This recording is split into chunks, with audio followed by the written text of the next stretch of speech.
Chapter 1612. Since someone invited him, Shoho naturally wouldn't be polite. He called the members of Squad 3 and 4 and strode towards the East City Gate. While walking, they also intentionally tidied up the long backpack behind them. It contained the 95 style. Completely caught off guard, Shoho brought his men to the side of the chili arch. The other members also began to move closer to the other soldiers of the Southern Ming army. A silent killing intent was spreading.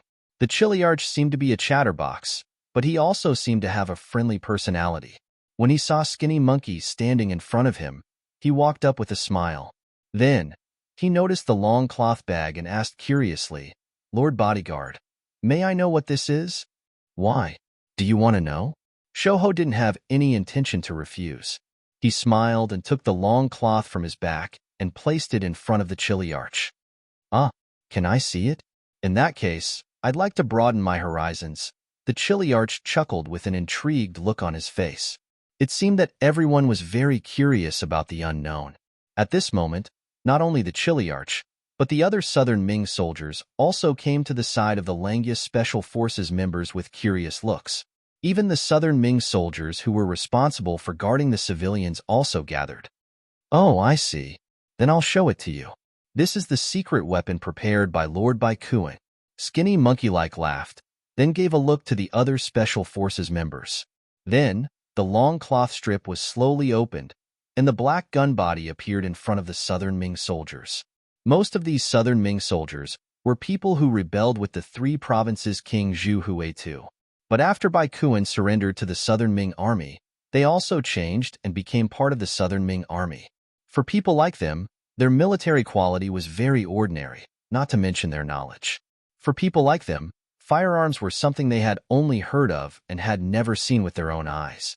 Not to mention the extremely advanced 95 style. When this thing was taken out, they only knew that it was an iron lump. As for what it was used for, they had no idea at all. Shoho and the other members took out the 95 style in front of the enemy, then held it in their hands and pulled the safety. "How is it? Have you never seen him before?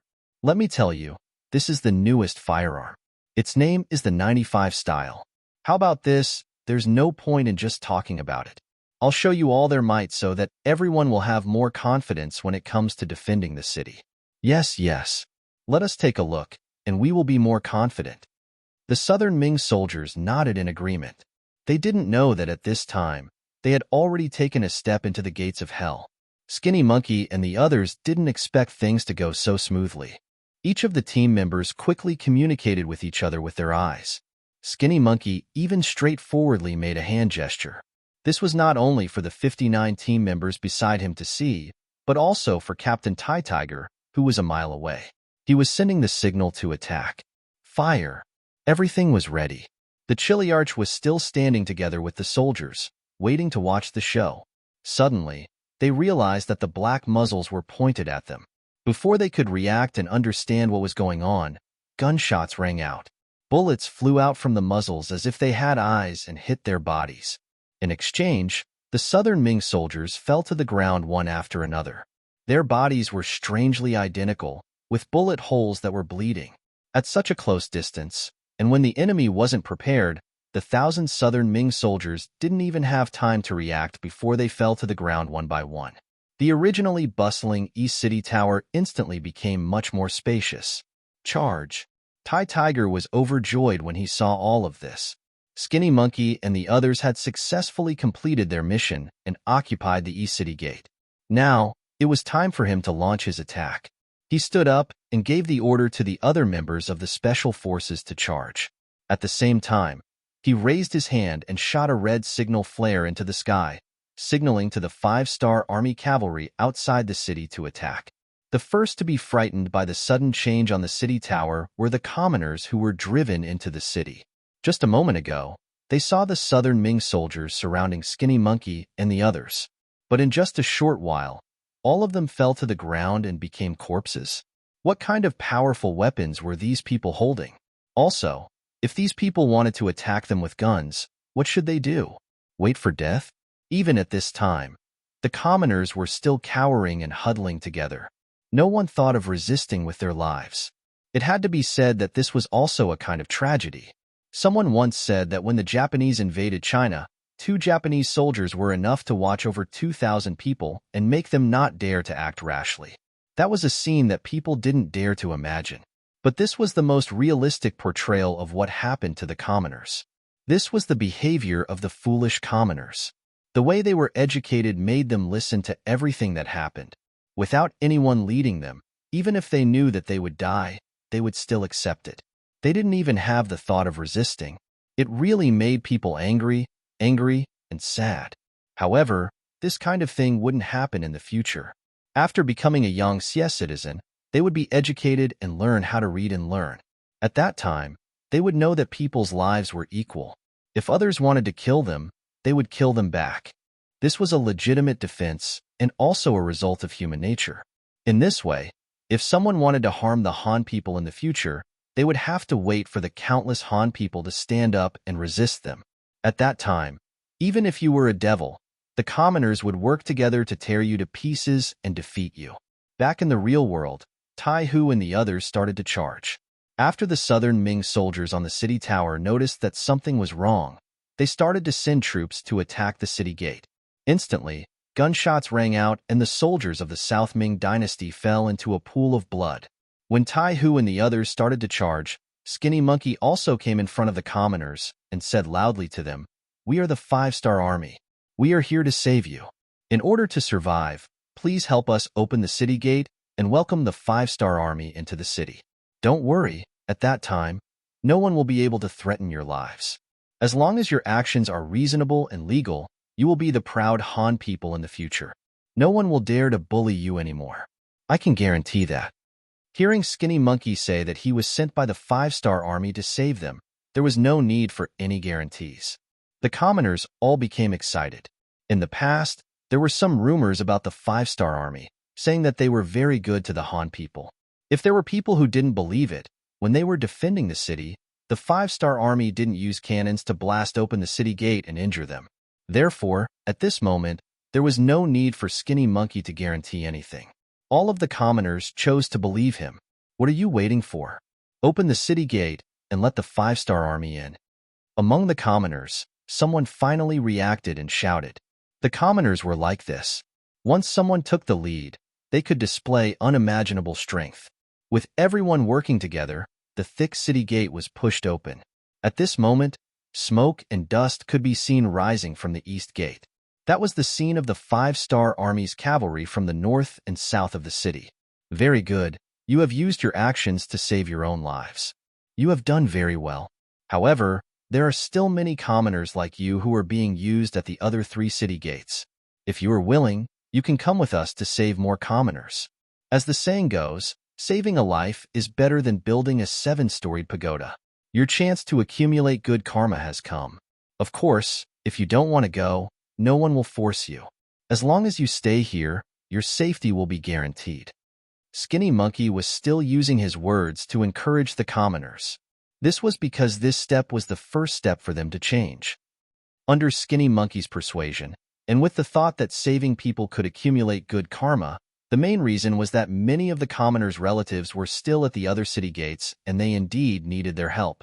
Therefore, this suggestion quickly gained the support of most of the commoners.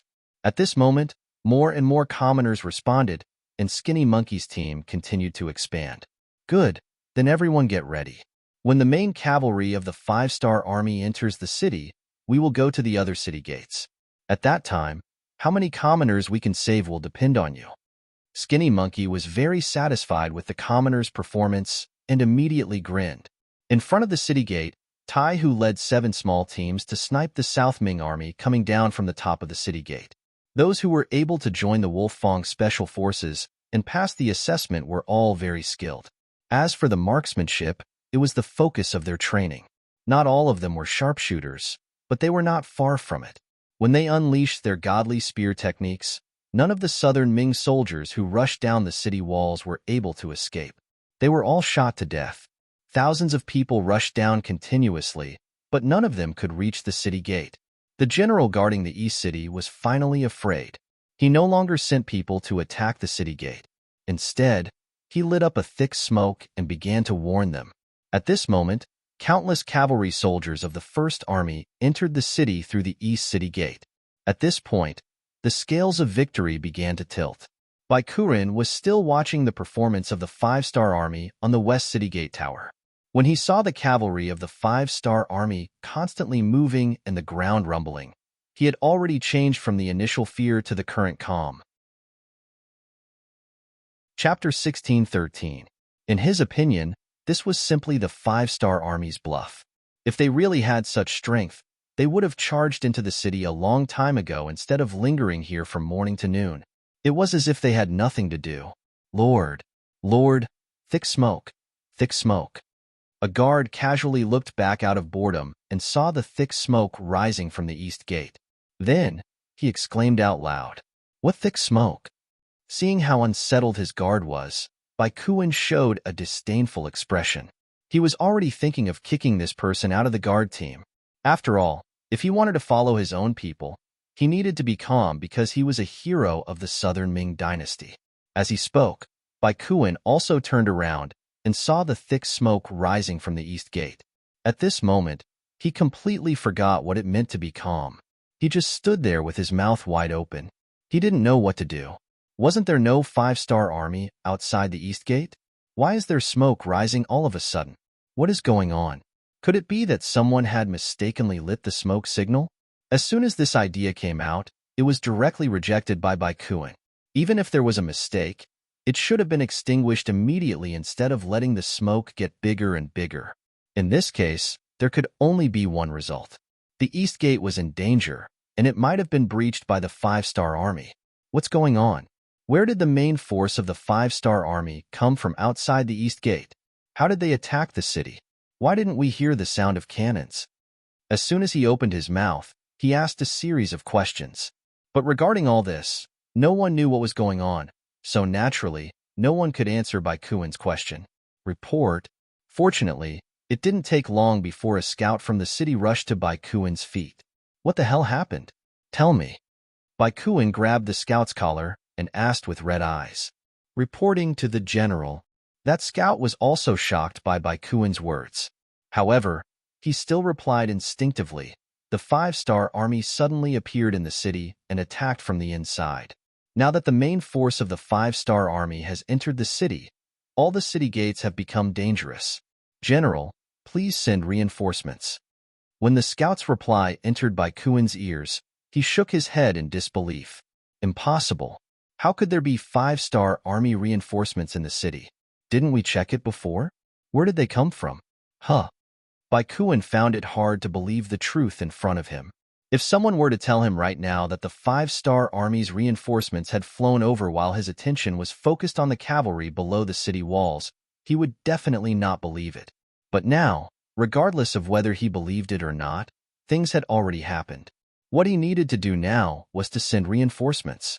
But the problem was, if he were to face the Five-Star Army head-on, would his 30,000 South Ming soldiers really be a match? If he was an opponent, why would he threaten the commoners to become human shields? Although he knew that the possibility of them being a match wasn't high. But at this moment, he had no other choice. Baikuin waved his hand and said with the attitude of a general who wouldn't return, "Leave a portion of you to guard the west side of the city. The rest of you, follow me down the city walls. We will work together to chase the Five-Star Army out of the city." Chasing them out was a lie. The real thing was to find a chance to escape. Because when Baikuin said this, he didn't have the confidence to do it. The soldiers below didn't know the truth. They only saw that even the general was going to get on the horse, and they were all encouraged. Thinking that the city was still their territory, they all shouted and followed Baikuin down the city walls. The Five-Star Army's cavalry entered the city. Leading them was a division commander, Tamu. He had quite a bit of experience, and most importantly, his horse riding skills weren't bad. After entering the city, he led the cavalry and started to rampage. Whenever they met the South Ming reinforcements, the cavalry would crush the South Ming infantrymen in an instant. After the cavalry charged past, the ground was covered with corpses. The soldiers he brought were all veterans and elites. Furthermore, they were cavalry and had a natural ability to crush infantrymen. There really wasn't anyone who was a match for him. Wherever the cavalry went, the South Ming soldiers would either run away or kneel on the ground and surrender. The world's #1 cavalry was simply too strong. They were so strong that no one was a match for them after entering the city. Under Teimu's leadership, they first attacked the North City Gate and defeated the South Ming soldiers there. They opened the city gate from the inside and allowed the soldiers of the 2nd Division to enter the city. Following this, the 2nd Division headed straight for the South City Gate while Teimu led his troops to the West City Gate. As the saying goes, enemies are bound to meet. Before they charged far, they saw a group of South Ming soldiers coming from the West City Gate. The general leading them was General Bai Kuan, who had just been appointed as Guangxi's left envoy. From afar, Bai Kuan also saw Teimu. However, he didn't recognize him. Seeing that he was wearing a general's armor, he only thought that he was an ordinary general. Bai Kuan, who wanted to take advantage of the chaos to kill his way out, naturally wouldn't avoid anyone. He needed to kill his way out. TSK, come and die. Facing the 5-star army that didn't have any firearms, Bai Kuan was still confident. After all, he was personally appointed as the Guangxi Great General by Zhu Huitu. You are Bai Kuan? On the other hand, Teimu recognized the general immediately. This was also because before the battle, someone had drawn a portrait of Bai Kuan. It was precisely because he had seen it that he recognized Bai Kuan. He was a little surprised. He was surprised that Bai Kuan recognized him. However, at this moment, he definitely wouldn't back down because of this reason. On the contrary, he waved his spear and charged forward. Who cared how this person recognized him? He would kill him first. Haha, good timing. Teimu wasn't disappointed that Bai Kuan didn't respond. He only needed to know that Bai Kuan's identity was very important. Holding his scimitar, Teimu began to speed up. It was precisely because he knew Bai Kuan's identity that Teimu didn't dare to be careless. Before he attacked, he had already made sufficient preparations. His other scimitar was ready to be unsheathed at any time. On the other hand, Bai Kuan's fighting strength was weaker than Teimu's to begin with. In addition, he had underestimated his opponent. He didn't think that his luck would be so bad that he would randomly encounter a famous general in the 5-star army. Therefore, when he attacked, he held back 30% of his strength so that he could charge forward later. After all, he didn't know how difficult the road ahead would be. If he used up all his strength right away, what would he do in the future? Just like that, one held back 30% of his strength while the other used all his strength. Originally, the strength of both sides wasn't equal. The strong were stronger, and the weak were weaker. After just one exchange of blows, Bai Kuan knew that he had made a big mistake. The spear and scimitar collided. In that instant, a huge force was transmitted through his arm. It also caused Bai Kuan's entire body to tremble. His right hand that was holding the weapon almost lost its strength and threw it away. When an expert showed his hand, it was obvious whether he was skilled or not. After knowing Teimu's strength, Bai Kuan decided to use all his strength to deal with him. At the same time, he secretly cursed his bad luck. How could he meet such a fierce general so casually? However, it was obviously a little too late for Bai Kuan to get serious. Teimu, who had gained the upper hand in one move, laughed heartily and waved his left hand. The scimitar quickly drew a gust of wind and slashed across Bai Kuan's armor. With one slash, the armor was split into two. At the same time, blood and flesh were drawn out. It was just one slash. If it wasn't for the armor protecting his body, Bai Kuan's body would have been split into two. Ayaya! Bai Kuan involuntarily cried out when he felt the intense pain in his chest. He then turned around and tried to leave. Beside him, a few of his personal guards rushed over on their horses in an attempt to save their master. The bodyguards weren't slow. However, compared to the soldiers of the world's #1 cavalry army, they were much slower. These soldiers seemed to have expected something would happen. Without waiting for the bodyguards to rush over, they rushed out and blocked the path of the bodyguards. Taking this opportunity, Teimu chased after Bai Kuan. Just as Bai Kuan turned his horse around, a slash of his scimitar came towards him. Bai Kuan didn't expect that he would be hit again. His arm was hit once more, and he fell from his horse as a result. Save the general. When the bodyguards who didn't have horses saw this scene, they quickly rushed forward and blocked Teimu with their lives. Then, under the protection of the bodyguards, Baikuan, who was covered in blood, led the infantrymen behind him and kept retreating. Take the small path. Although Baikuan had been slashed twice, he was still conscious. After that exchange, he saw the power of the 5-star Army's cavalry. He knew that it wasn't realistic to escape by the main road. The only way was to rely on everyone's familiarity with the terrain of Nanning Prefecture and take the small paths to shake off their pursuers. The South Ming army was retreating while blocking the enemy.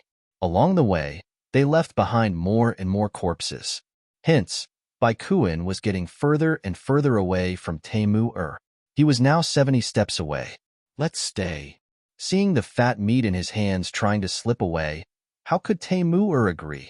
If he really let the target escape, who knew how the other division commanders would laugh at him when he returned? He took out the Big Dipper crossbow from his back and pulled the bowstring.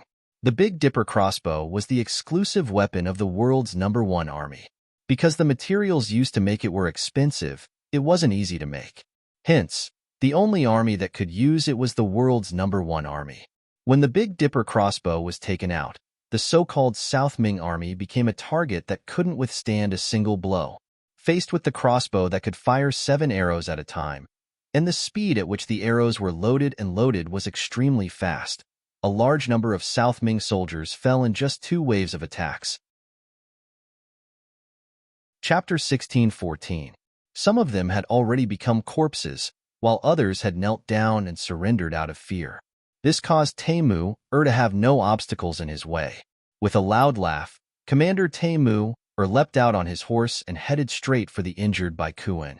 The 5-star Army's cavalry entered the city, which meant that Nanning Prefecture had fallen. When the 4 city gates opened from the inside, countless commoners erupted with their strength, knocking down the 20,000 southern Ming soldiers. The strength of the commoners could not be underestimated. It was fine if they didn't erupt, but once they did, the shocking strength they released would leave people speechless. Thus, Nanning Prefecture fell. The pitiful Baikuan was first captured alive by Taimu due to his injuries. After a simple bandage, he was tied to a pillar in front of the city square. Countless commoners swarmed over. The timid ones were allowed to throw rotten eggs or green vegetables at Baikuan's body. The more daring ones directly spat at him. There were even some who urinated on him on the streets.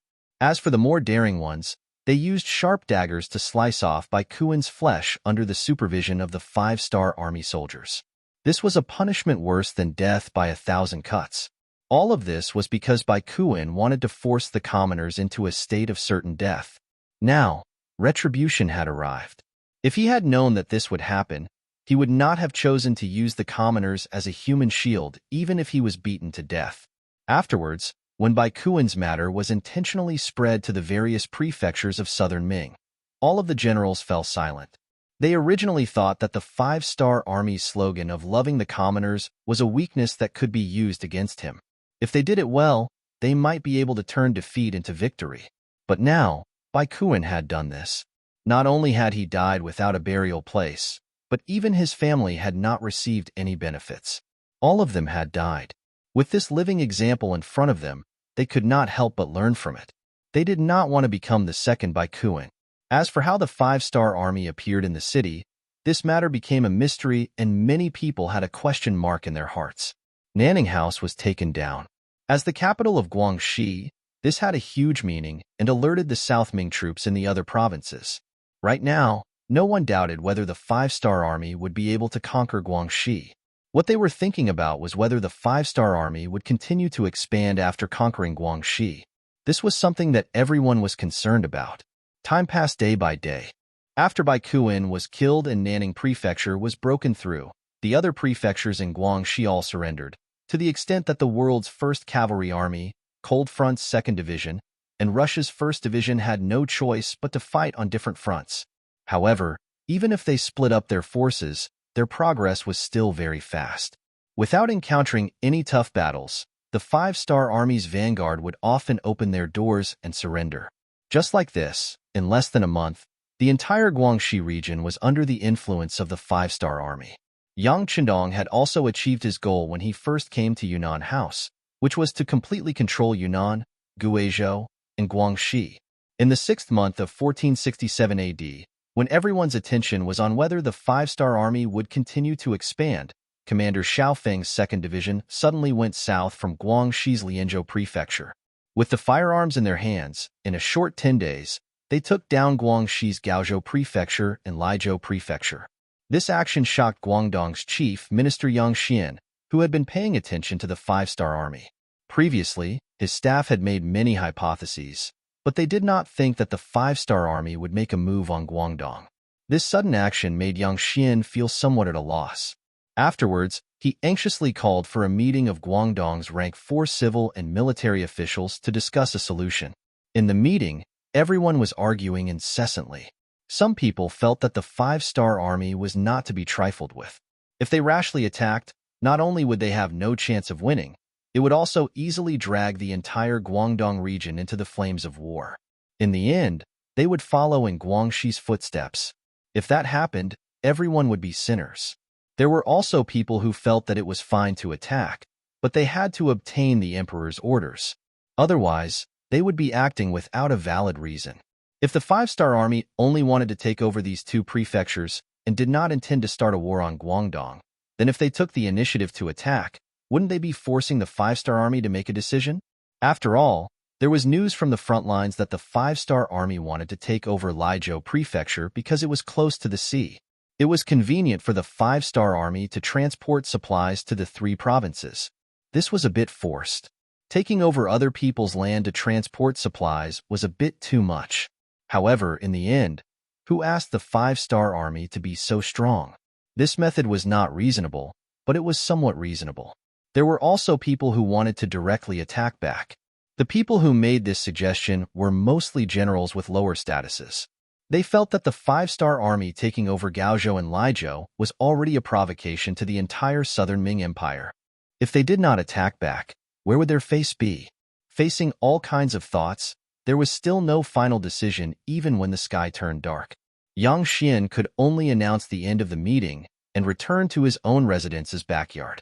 It must be said that this was a place that he often appeared in recently. The reason why he often came here was because there was an extremely important person living in the courtyard. Usually, when Yang Ding wanted to enter, he had to report his arrival. But this time, he didn't care so much. He directly broke in with a few servants and saw Minister Xie Chongshu, who was writing memorials in the room.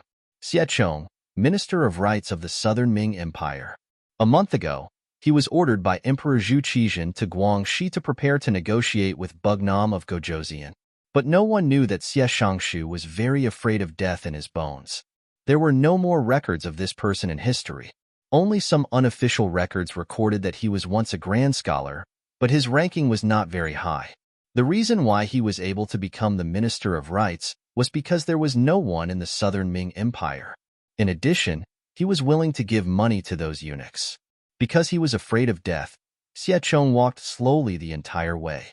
As a result, he only arrived at the capital of Guangdong Province 10 days ago. When he arrived, there was already news that the five-star army had taken over the entirety of Guangxi. Xie Chong was unable to accept this result. Didn't he receive a report from the imperial court a while ago that Bai Kuan had built a human wall in Nanning and blocked the advance of the five-star army? However, how long had it been?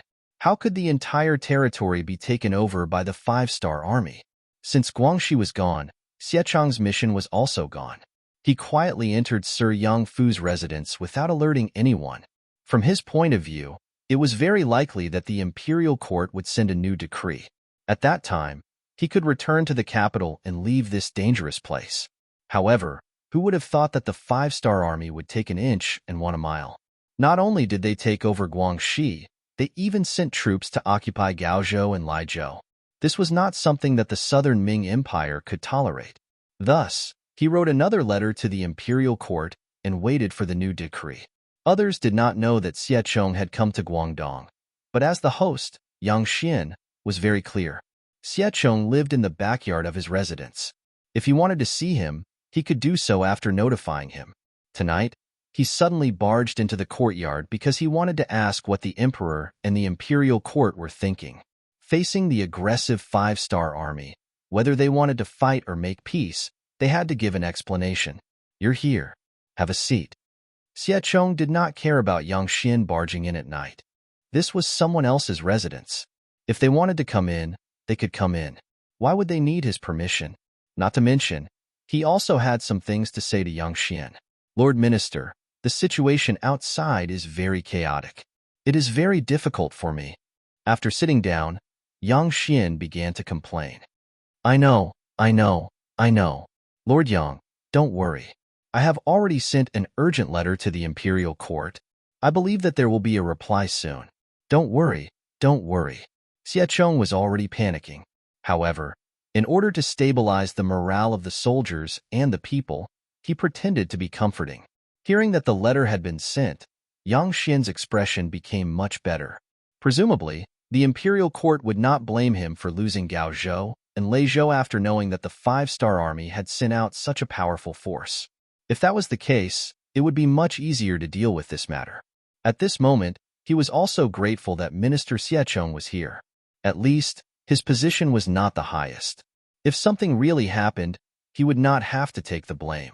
Although his mood became better, it was impossible to say that he was completely at ease. After all, he was the chief minister of Guangdong, the highest-ranking official here. If something happened in Guangdong, Xie Chong would be punished. He would not be any better. Since there were no outsiders here, Yang Xian could ask some probing questions. Minister Xie, you see that the 5-star army doesn't care about anything. Shouldn't we also do some defensive work? For example, the teaming guard is not far from Gaozhou. Can we order them to prepare for battle in advance? Yes, Xie Chong said after thinking for a moment. Before receiving a new decree from the imperial court, no one knew what the emperor's decision would be. If the emperor decided to fight and he did not make any preparations, wouldn't he be delaying the important matter? He could not bear this responsibility. However, preparations were still preparations. After thinking for a while, Xie Chong said, Lord Yang, you can order the Guanghai Guard to make appropriate preparations. However, you must remember that if the 5-star army does not intend to continue east, do not take the initiative to provoke them. Violators will be punished according to military law. Chapter 16:15. Understood. This was also what Yang Xian wanted to say. He did not want the 5-star army to attack because of his wrong decision. If that happened, there was an 80% chance that the Guangzhou prefecture would follow in the footsteps of the Nanning prefecture. The problem was, after the 5-star army conquered Guangxi, would they continue to attack the east and conquer Guangdong? The answer was in Yang Qindong's heart, they would not. There were many reasons why they would not do so. For example, they did not have enough excuses, they did not have a good reason to attack. The current southern Ming was quite strong, and if they continued to fight, both sides would suffer losses, etc. Ultimately, Yang Qindong, or Yang Xie and the 5-star army, were not fully prepared. 6 years ago, because Yuandong province was attacked, Yang Qindong personally led the army and fought until now. The results of these 6 years were so great that it completely exceeded Yang Qindong's expectations. Before this, he wasn't mentally prepared for this. Even if they conquered 3 provinces this time, it was because of Zhu Huihua's provocation. Otherwise, Yang Qindong would have returned to Qiqian City to rest. The situation was already beyond his expectations. The management staff could not keep up, and the army also needed to rest after a long battle. If he wanted to attack southern Ming, he did not know how much military resources and supplies he would need. Before all of these were prepared, Yang Qindong wanted to stop here. Of course, if southern Ming took the initiative to provoke him, then he would not be polite. If he didn't have enough management personnel, he could just use the old people from the southern Ming Empire. Then, when there were new people, he could slowly replace them. Although doing this would cause instability in the rear, Yang Qindong wouldn't admit defeat when facing the southern Ming Empire's army. As for conquering Gaozhou and Laizhou, Yang Qindong really wanted to open up a sea supply route. In this way, all kinds of military supplies could enter the 3 provinces faster, and it would play a great role in stabilizing the situation. With such benefits, he had no choice but to do it. As for whether this would cause the southern Ming Empire to be disgusted, or even take the initiative to send troops, Yang Qindong didn't want to think too much about it. What's the matter? You guys didn't care when Zhu Huiqiang sent troops to Langsun. You guys even supported Zhu Huiqiang with cannons. You even let Wang Mubin of Shiping deal with me. Taking down these two houses would be considered as interest. That was what Yang Chendong thought. After allowing Xiao Feng to take down Lizhou Prefecture, he ordered Long Feng and the 2nd Division to build a port to receive the resources from Qiqian City. He himself was waiting for the Southern Ming Imperial Court to send someone to negotiate with him. Although there was a Southern Ming envoy named Zhou Ziang in the Nanning Prefecture, Yang Chendong wasn't going to talk to him. This person's rank was too low. He had already received news that Minister Xiechong had personally come. Since that was the case, it was better to have a chat with this person. Zhou Ziang, who had been neglected, was much more haggard than a month ago. He didn't know what was going on outside. He couldn't sleep well and didn't eat well. He had lost more than 5 kilograms. He had also requested to meet with His Highness Bugnam of Gojoseon more than once. At this moment, he no longer had the arrogance from before. Even when he spoke to a courier, he was very polite. However, even though he was polite, the courier didn't take him seriously. Perhaps it could be said that the order he received was to watch Zhou Ziang and the others. Everything else had nothing to do with him. He had requested for a meeting for several days. In order to achieve his goal, he had even taken out all of his valuables. It was all to curry favor with the courier. However, there was still no progress. At first, he thought that the other party thought it was too little, so he kept increasing the price. However, in the end, he realized that the other party really didn't want to accept it. On this point, Zhou Ziang was filled with emotions. Since ancient times, there had been a saying that there were 7 rank officials in front of the Prime Minister's door. It was said that the status of a servant was similar to that of the master. When the master was powerful, the small people under him could also benefit and even rise to the heavens. Just like in the current Southern Ming dynasty, many servants of the big families were all arrogant. Sometimes, they could even complete some tasks that only the officials could do.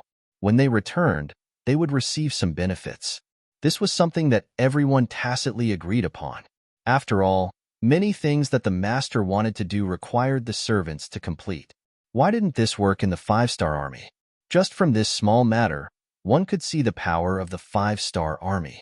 He couldn't even bribe a small courier. Zhou Ziang didn't know what else he could do. Just like that, the days passed with sighs and sighs.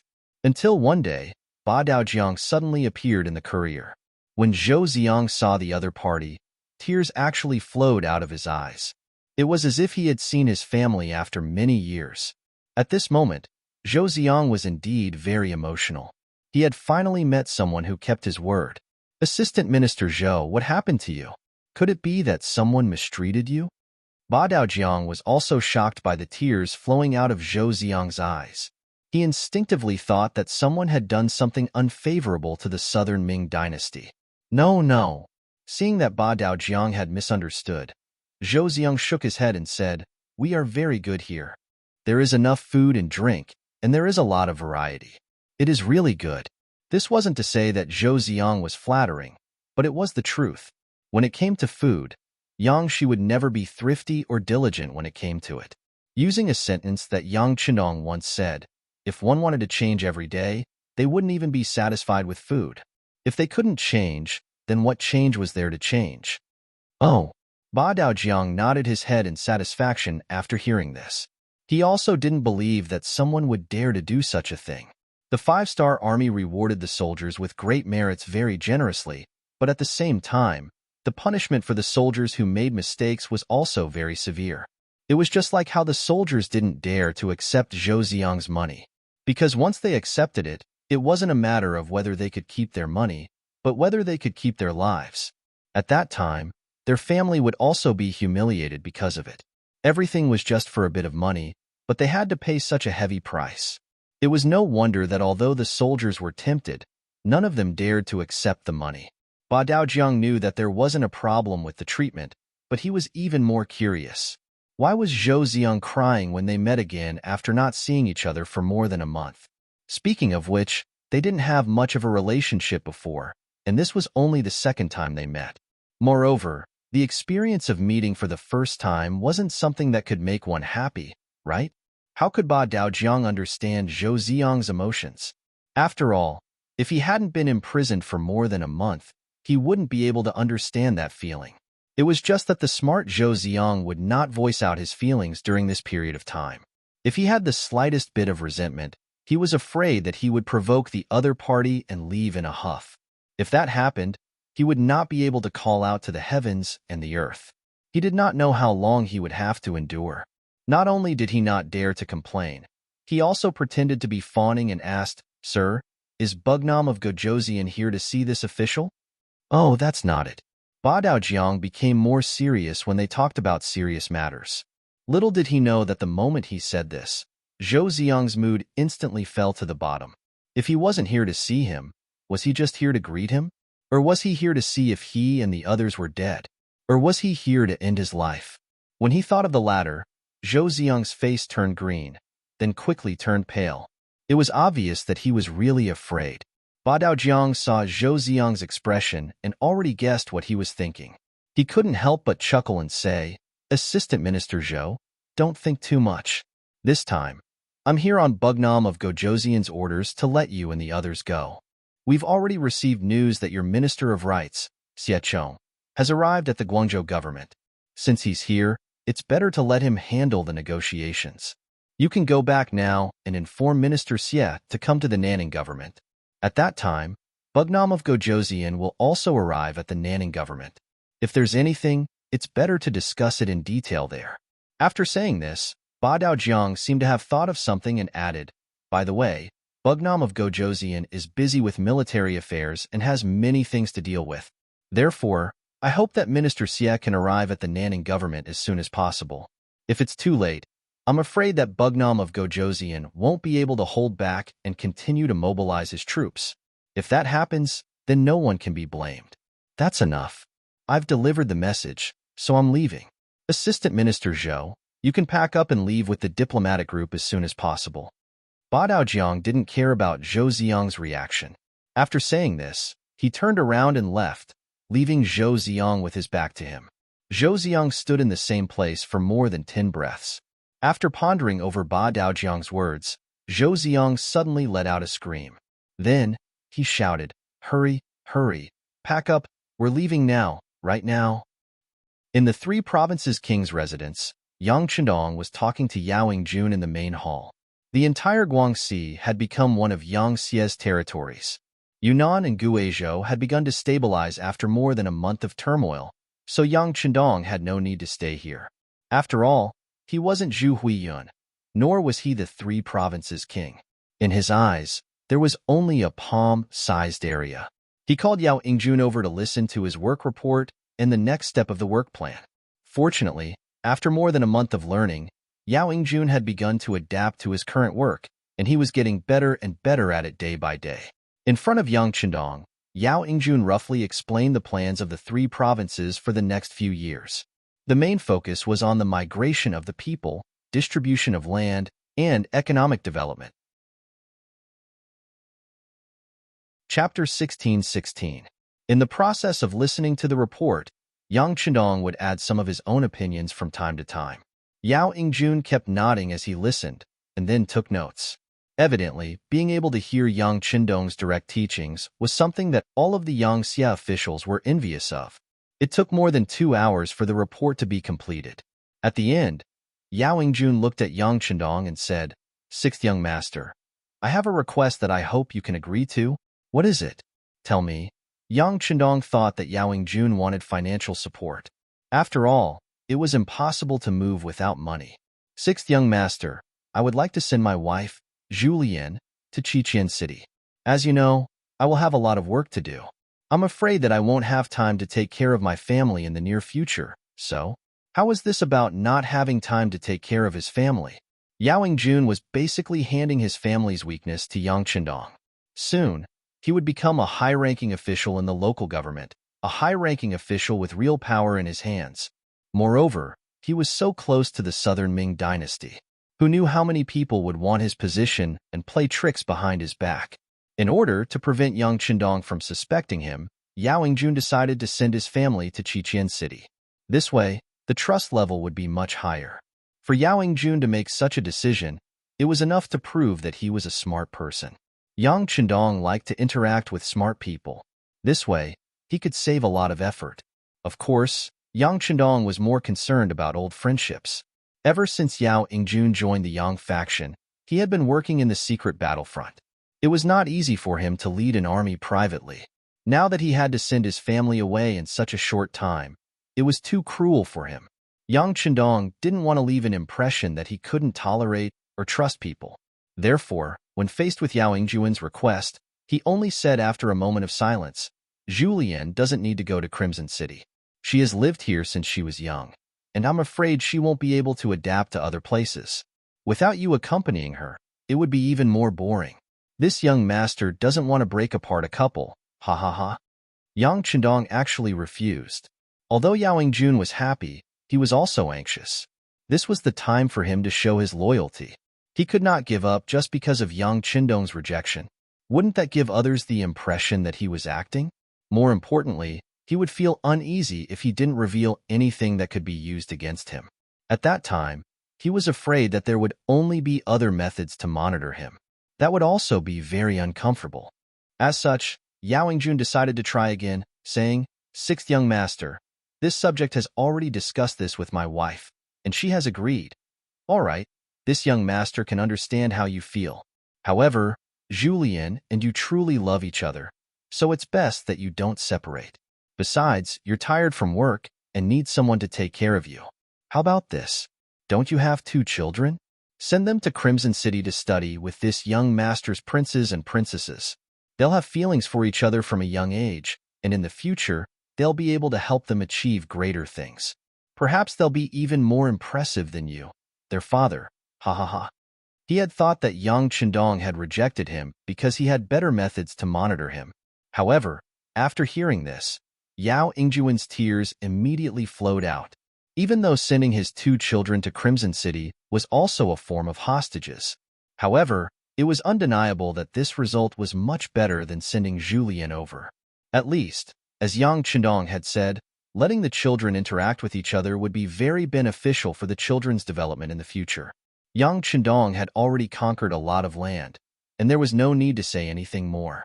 His children would inherit a lot of the family business, and now that they had a good relationship with the future successors, many young Xie generals hoped for this.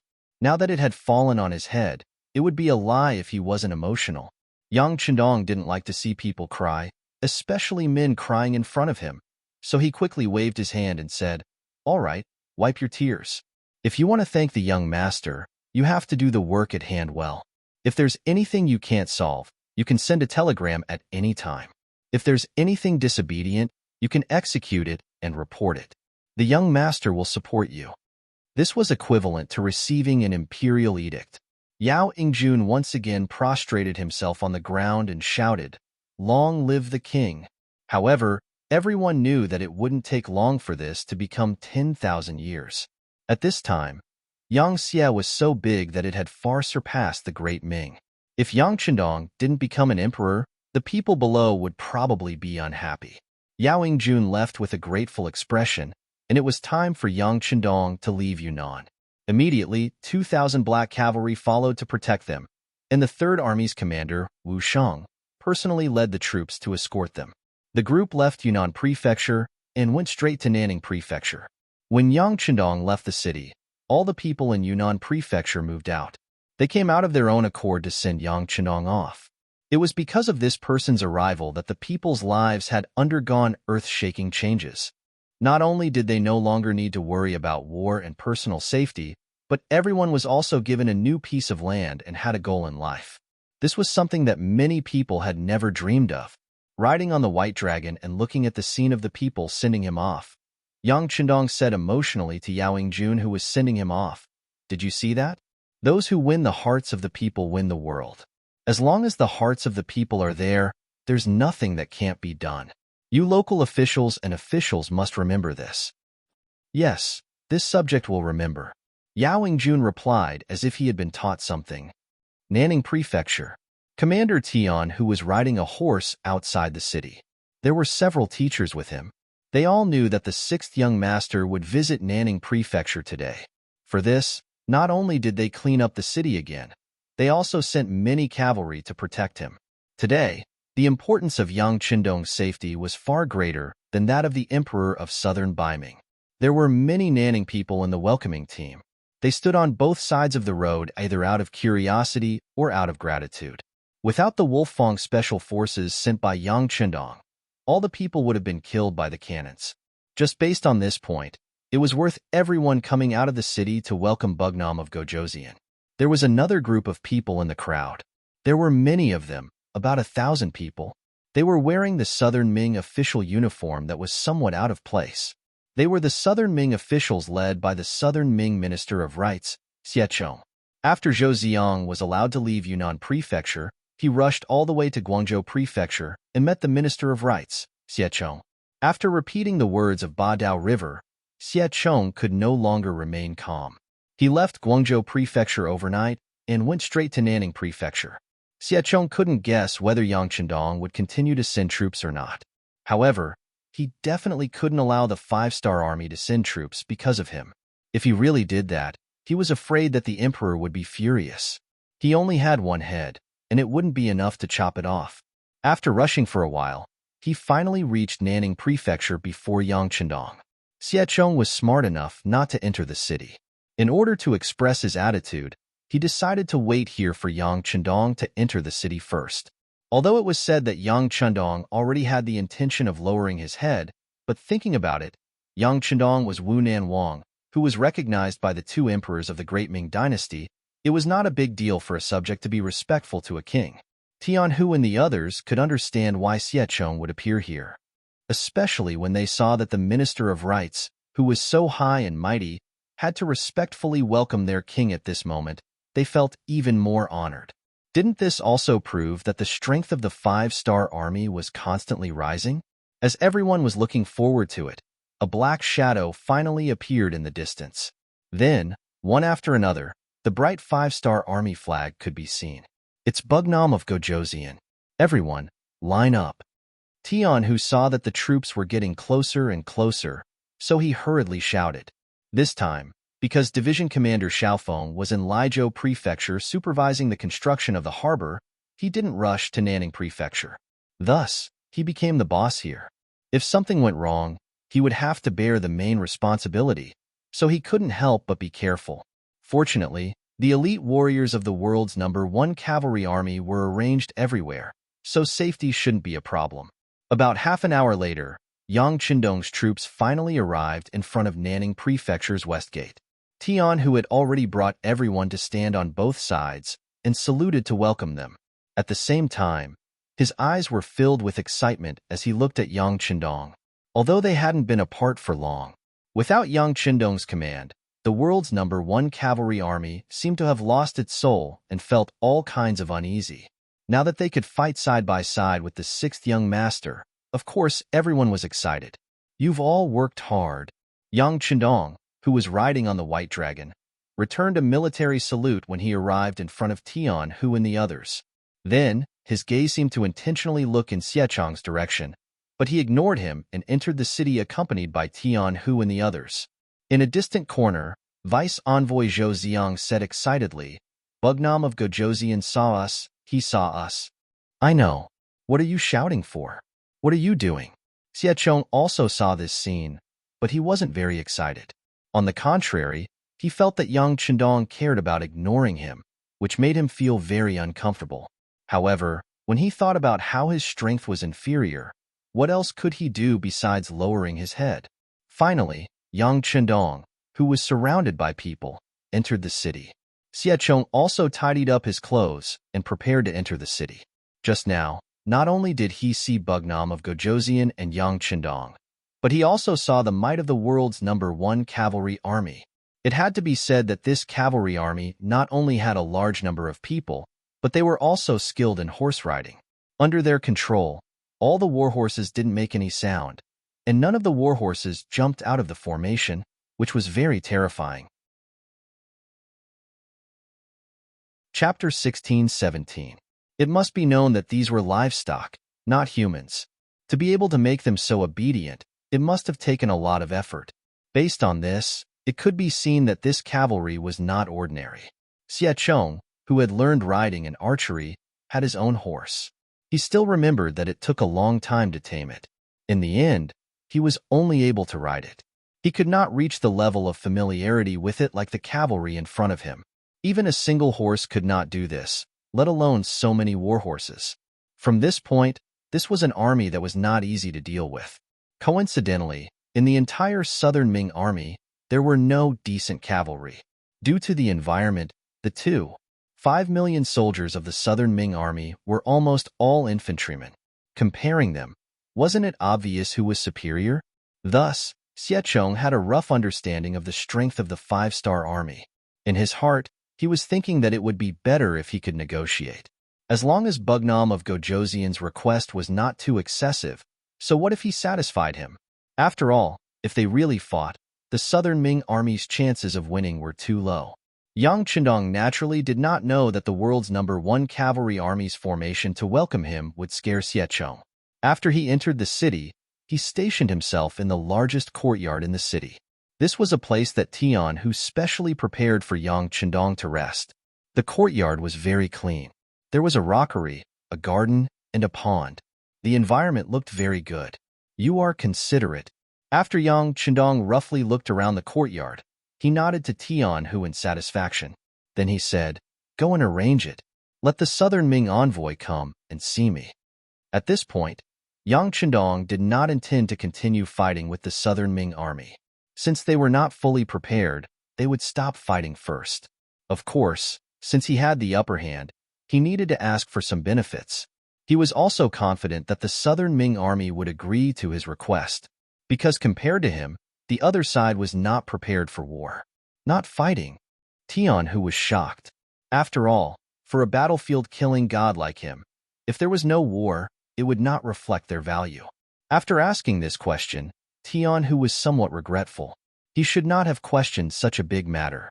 Although he was Yang Chendong's student and was now the famous commander of the world's #1 cavalry army, there were some things that he could not ask. On the contrary, Yang Chendong did not show any dissatisfaction. Let's see what the southern Ming Empire's attitude is first. After all, everyone here is Han. It's best if we don't fight. To be able to give such an answer, Tian Hu was already very satisfied. Then he said, "Tian Hu's in #1 cavalry." Although Yang Chendong had been the Bugnam of Gojoseon for more than 10 years, he was still unable to adapt to his current role. Therefore, he gave such an answer to Tian Hu's question. If it was the 2 emperors of the southern Baiming or Zhu Huihua, they would definitely not answer this question. Tian Hu moved quickly and quickly sent people to find Xiechong and the others in the city. Then, he led them to Yang Chendong's temporary residence. In the main hall, both sides were able to meet. Facing Xiechong, Yang Chendong could not be so casual. He first sat on the main chair in the main hall. When Xiechong appeared, the other party could only look up to see him. Southern Ming Ministry of Rights Minister Xiechong greets Bugnam of Gojoseon.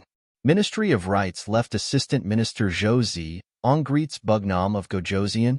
Dispense with the formalities. Yang Chendong raised his hand and said with a calm expression. Then, without saying anything, he asked directly, "Both of you, I heard that you are here to negotiate on behalf of the Southern Ming Imperial Court. What are your rules? Why don't you tell me everything?" Xiechong was obviously not used to Yang Chendong's straightforward way of opening. Shouldn't both sides talk about their daily lives and friendship first before talking about business? Now, he was asking about the other party's trump card. Anyone with a bit of common sense in negotiations would not ask such a question. Did Yang Chendong not know how to negotiate? Of course not. Yang Chendong's political wisdom was not low. The reason why he said this was to create pressure on the other party and let them know that the initiative of the negotiation was in his hands. The use of the word negotiation made it even more obvious that the Yang faction and the Southern Ming Empire were on equal footing. It wasn't a matter of who was the subordinate of the other. Otherwise, there would not be such a term. Xiechong was not used to Yang Chendong's rhythm and method. For a moment, he did not know what to say. Yang Chendong deliberately frowned. What? Did this prince misunderstand?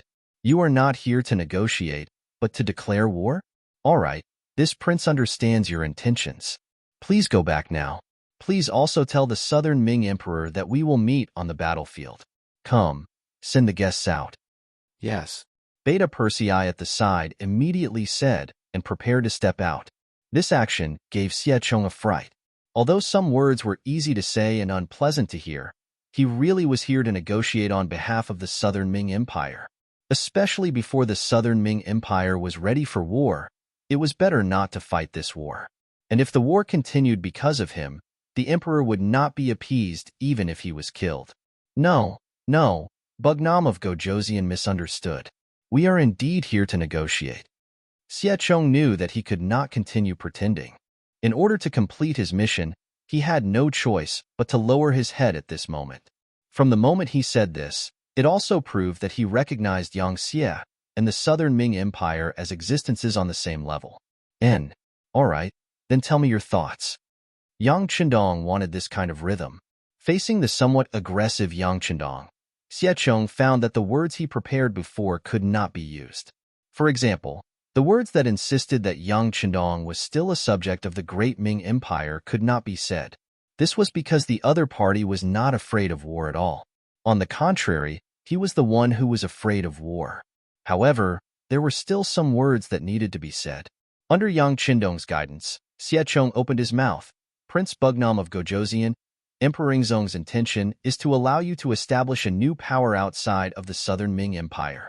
The Southern Ming Empire's imperial court will recognize the existence of this new power. However, the current Yunnan, Guizhou, and Guangxi must be returned to the Southern Ming Empire. This includes the captured Shiping King Mu Bin, Sanxing King Zhu Huifu, and the others. Also, enough.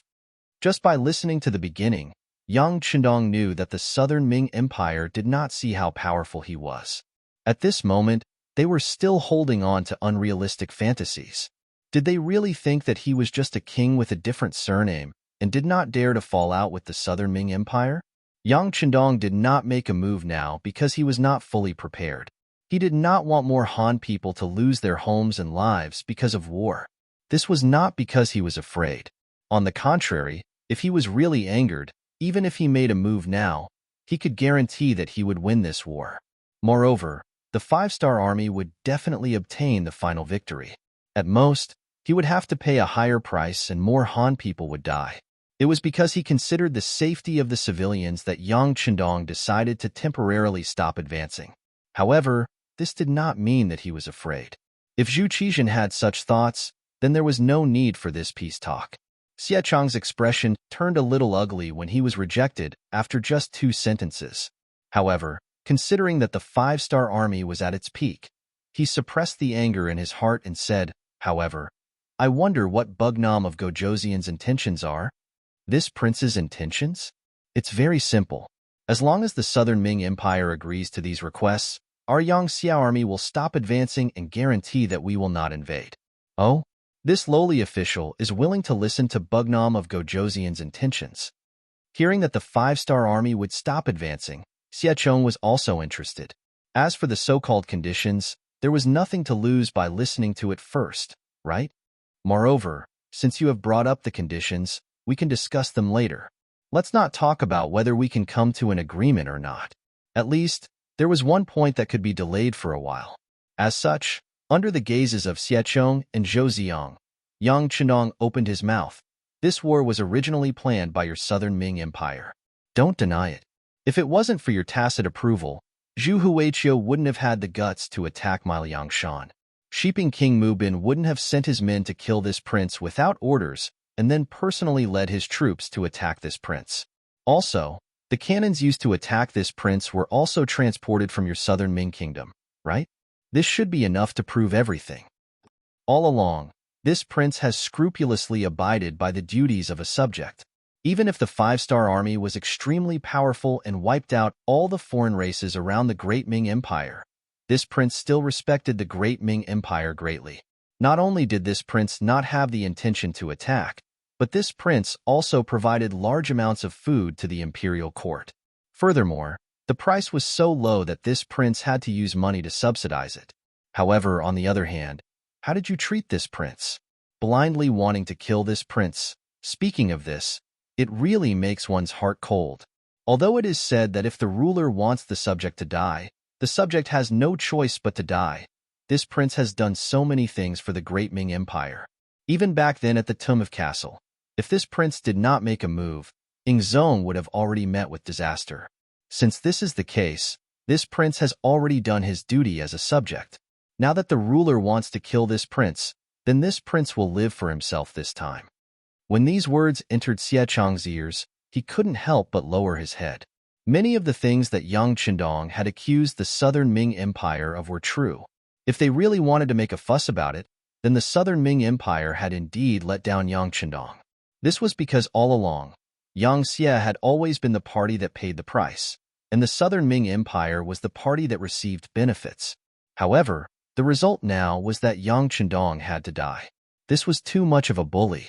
If Xie Chong had Yang Xie's powerful strength, he would probably not be able to resist jumping up and opposing the Southern Ming Empire. Chapter 16-18. Since Xie Chong did not speak, Zhou Ziong was even more speechless. It was clear that they were the weaker side in this negotiation. Even if the peace talks ended, the Southern Ming Empire would only suffer losses. Even so, no matter who initiated the negotiations, the emperor would not be satisfied. At this time, there was no way to hide. Who would take the initiative to charge forward? Since the envoy and deputy did not speak, Yang Qindong continued, "Even if you are not benevolent, this prince cannot be unjust. After all, this is a place where the Han people live. This prince is also a Han official. If this prince does not have to use military force, this prince is unwilling to use it. However, this prince must give an explanation for the previous matter. This is also an explanation for this prince and the officials under this prince. Thus, I will raise the following conditions. First, the Southern Ming Empire must recognize Yang Xie's legal authority over Yunnan, Guizhou, and Guangxi. These territories were taken from Zhu Huiyun by this prince. It was also because of Zhu Huiyun's request that I went to Southern Yun Manor. Now that the development has been settled, there must be an explanation. Second, other than Guangdong's Lijiu Manor, the Southern Ming Empire also needs to open up Chaozhou Manor, Fuzhou Manor, Taizhou Manor, Ningbo Manor, Songjiang Manor, and Huayan Manor. Our Yang Xie can build a military port there. Of course, the sovereignty of these places will still belong to the Southern Ming Empire. Our Yang Xie is also willing to pay some rent. Third, as a fellow Han, this prince will definitely not watch the Han people suffer. If the Southern Ming Empire's policies or the officials do not care for the people, causing some people to want to leave the Southern Ming Empire for our Yang Xie, the Southern Ming Empire will not stop them. We should respect the people's choice. If someone tries to stop them, then I, Yang Xie, will reserve the right to send troops to rescue them. Fourth, Yang Xie is willing to continue trading with the Southern Ming Empire. However, the Southern Ming Empire must guarantee the safety of the Yang Xie merchants. If something happens to them, Yang Xie will also reserve the right to send troops to rescue them. Fifth, for the prosperity of trade, Yang Xie is permitted to open banks in the Southern Ming Empire. Of course, we will pay the taxes that should be paid on time. However, if someone has designs on the bank, then we will also protect the right to rescue them. Sixth, due to the bad weather this year, the grain harvest in the Yangtze region is poor, and the price of grain will increase by 30%. In some remote areas, the price of grain may increase by 40% to 50%. I hope that the Southern Ming Imperial Court can understand this. After all, the price of rations will be higher if there is less. This kind of thing has happened many times. 7. Yang Xie is willing to have more exchanges with the Southern Ming Empire. After the various ports are built, Yang Xie will have specialized passenger ships to open up the waterway from Qiqian City to the Southern Ming Empire. At that time, if the Southern Ming Empire is willing to send people to Qiqian City for inspection, they can apply first. After they pass the inspection, they can enter Yang Xie's land to study and learn. 8. Yang Xie. Yang Qindong already had a draft in his mind. Things came out of his mouth one after another, and his requests also increased. Hearing this, Xie Chong could not help but break out in cold sweat. As for the specific terms of the negotiation, it still needed to be analyzed word by word. However, after hearing this, Xie Chong already knew one thing. That was, from this moment onwards, the Southern Ming Empire and Yang Xie were no longer subordinate to each other. although they were not in the past. However, from this moment onwards, the two sides were on equal footing. Yang Qindong's ambition had already been exposed. However, even if this was the case, what could Xie Chong say? Could he say that he did not agree? Could he say that the Southern Ming Empire would send an army to teach the five-star army how to behave? If he could not do this, then it was better not to mention it. The situation was stronger than the person, and the fist was not as strong as the person. If he still wanted to reason with the other party, that was not courage, but stupidity. After nearly half an hour, Yang Chenong roughly explained his requests. Then, he looked at Xie Chong's pale face and said, "This is only the preliminary negotiation outline that this king has drafted. As for the specific matters, I, Yang Xie's foreign affairs chief, will discuss it with Minister Xie. You can also send this general request back to the Southern Ming Empire's capital, so that the emperor will know first. However, there is one thing that this king wants to make clear. The Southern Ming Empire must agree to the above conditions. Otherwise, the Southern Ming Empire will be seen as insincere. Next, just treat it as self-protection. The Iron Cavalry of the five-star army will not stop moving forward. At that time, don't say that I, Yang Qindong, did not take into account the relationship between the monarch and his subjects. Okay, Beta Persei, send the guests off." The tall Beta Persei immediately stepped forward and said to Xie Chong and Zhou Xiang expressionlessly, "Two sirs, please." If that's the case, this official will take his leave. Xie Chong also knew that there was no point in arguing at this moment.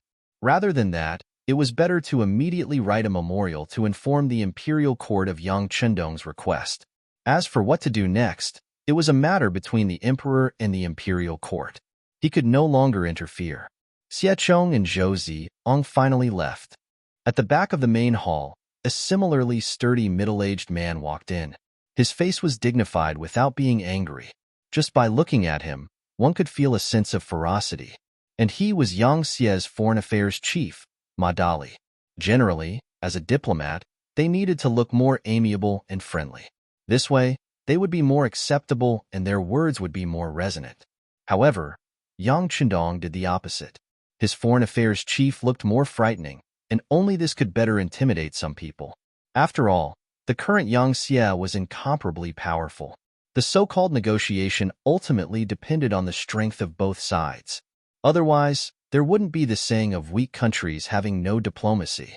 It was precisely because they were strong enough that they needed to be tough in their diplomacy. This was something that Ma Dali did very well. He looked fierce, had a loud voice, and had a bad temper. He would often scold people if they didn't agree with him. However, it was this kind of life that was most suitable for the current Yang Xie. This time, Ma Dali was transferred over from Resin City to play this role. It was to put pressure on the Southern Ming Empire. Moreover, with Yang Qindong's current status, there were too many things that he needed to do. He wouldn't argue with the other party over something like negotiation. Ma Dali gladly accepted this task. Speaking of which, he could be considered an old member of Yang Xie. He had been the foreign affairs chief for nearly 10 years. This didn't conform to the Yang Xie system of changing officials. However, no one said anything about this matter. Why was that? The reason was simple. Don't look at the Foreign Affairs Department's reputation. Because of the strength of the five-star army, they would often destroy a country if they didn't agree with them. As such, the Foreign Affairs Department often existed in name only. It wasn't of much use at all, and there wasn't much for them to negotiate with. Over time, the Foreign Affairs Department's authority was greatly reduced. Anyone with ambition was unwilling to become an official in the Foreign Affairs Department. After all, what was the difference between becoming an official in a useless department and retiring? Ma Dali was extremely depressed because of this. He didn't believe that the Foreign Affairs Department would have nothing to do. He was just waiting for an opportunity. Although he had been treated coldly over the years, he still didn't give up. He was waiting. This was because he had carefully analyzed that their king was an extreme racialist. This could be seen from the rising status of the Han people. With this kind of thinking, they could deal with other foreign races and other countries, but only the Great Ming, which was the land of the Han, could not be so rashly sent out troops. Otherwise, it would definitely be a loss for the Han people. At this time, it was time for the Ministry of Foreign Affairs to help. Ma Dali's thinking was right. As expected, a telegram was sent to the Foreign Affairs Department. Yang Chendong personally asked Madali to bring a negotiation team to Nanning. When Madali understood the deeper meaning behind this, he organized enough people to take a boat and arrived at Nanning before Yang Chendong. Just like before, he had heard the conversation between Yang Chendong, Xie Chong, and Zhou Zioong. Now that he was angry, it was obvious that Yang Chendong wanted to hear his opinion. Previously, when he was hiding in the corner, he saw Xie Chong and Zhou Ziang's actions. At this moment, Ma Dali spoke with great confidence. Sixth young master, don't worry. I will do my best to ensure that the great Ming agrees to all of our conditions. Hee, this king believes that you won't. Department head Ma, feel free to do whatever you want. Even if the negotiations fail, there is no need to be afraid. When the time comes, our cavalry will directly enter Guangdong. Yang Chendong didn't want to give Ma Dali any pressure, so he smiled and said. Yang Chendong was working with the idea of slowly encroaching on the Great Ming's political power. However, if the Great Ming didn't cooperate, then he would have to cut the Gordian knot and take the initiative to send troops. Although this way, the losses would be greater, but it might not be a bad thing to take over the Great Ming sooner. Yes, this subject understands. Ma Dali was full of confidence when he heard this. With a powerful military backing, what was there to be afraid of? Ma Dali left confidently. Yang Chendong stretched and looked at Beta Persei, who had returned from sending the guests away. He smiled and said, How is it? You've been out for so long. Do you miss Madam? Beta Persei scratched his head and smiled embarrassedly. This cute side of him could only be shown in front of Yang Chendong. In front of others, he was the majestic Beta Persei who killed people like flies. If you want to, then just say it. We have been out for more than 6 years. It's time to go back and take a look.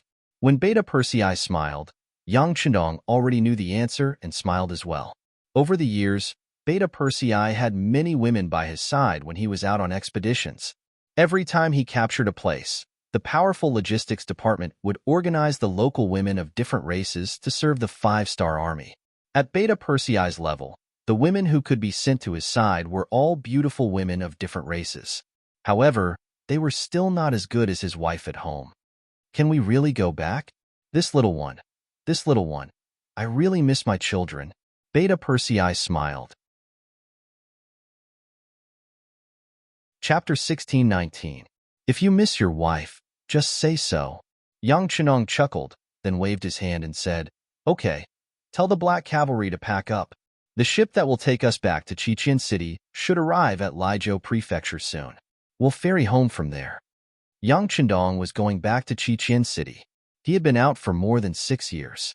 This might not be a big deal for a general who had fought in all directions, but for Bugnam of Gojoseon, Yang Chendong, who was the leader of a force, it was really commendable to do this. After learning the news, Tian Hu and the others naturally did not say anything. They just met Yang Chendong and promised to maintain the status quo, and then respectfully sent Yang Chendong out of Nanning Prefecture to Lijiao Prefecture.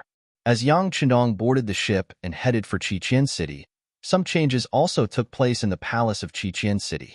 In the palace, all the maids were in a hurry as they walked through the halls. The smiles on their faces were gone, and there was only some tension in their faces. If one looked carefully, one could even see some fear in the tension. Because just a few days ago, the 8th Madam's bedchamber was suddenly surrounded by a large number of palace guards, and then it was not long before Junko was ordered to be put under house arrest in the palace. Not only that, all the maids in the palace were taken away, and then there was gossip that those maids were taken to the musical house, and then there would be very miserable sounds coming from there from time to time. The palace of the 8th Madam, which was originally lively and full of vitality, became silent. Except for the 8th Madam, Junko, and Princess Yang Xian, no one was spared, and all of them disappeared in the palace. The maids in the palace were a new batch, and it was said that they were sent by the princess, Queen Hu Yin, and they were responsible for monitoring Junko's every move. Since ancient times, the harem and the previous dynasty had a close relationship which could not be cut off at will, because in many cases, some things in the harem also represented some kind of signal. The harem could affect the previous dynasty, and the previous dynasty could also affect the harem.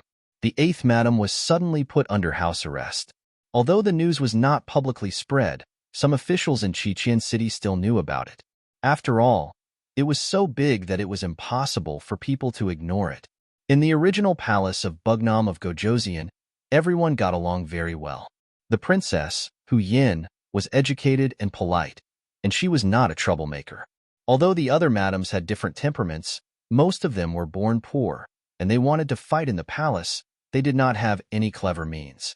More importantly, as the main character, Yang Chendong had not been in the Wangfu all these years. If they really wanted to fight, who would they fight for? Therefore, the harem of the harem in Bugnam of Gojoseon Earth was the most peaceful palace.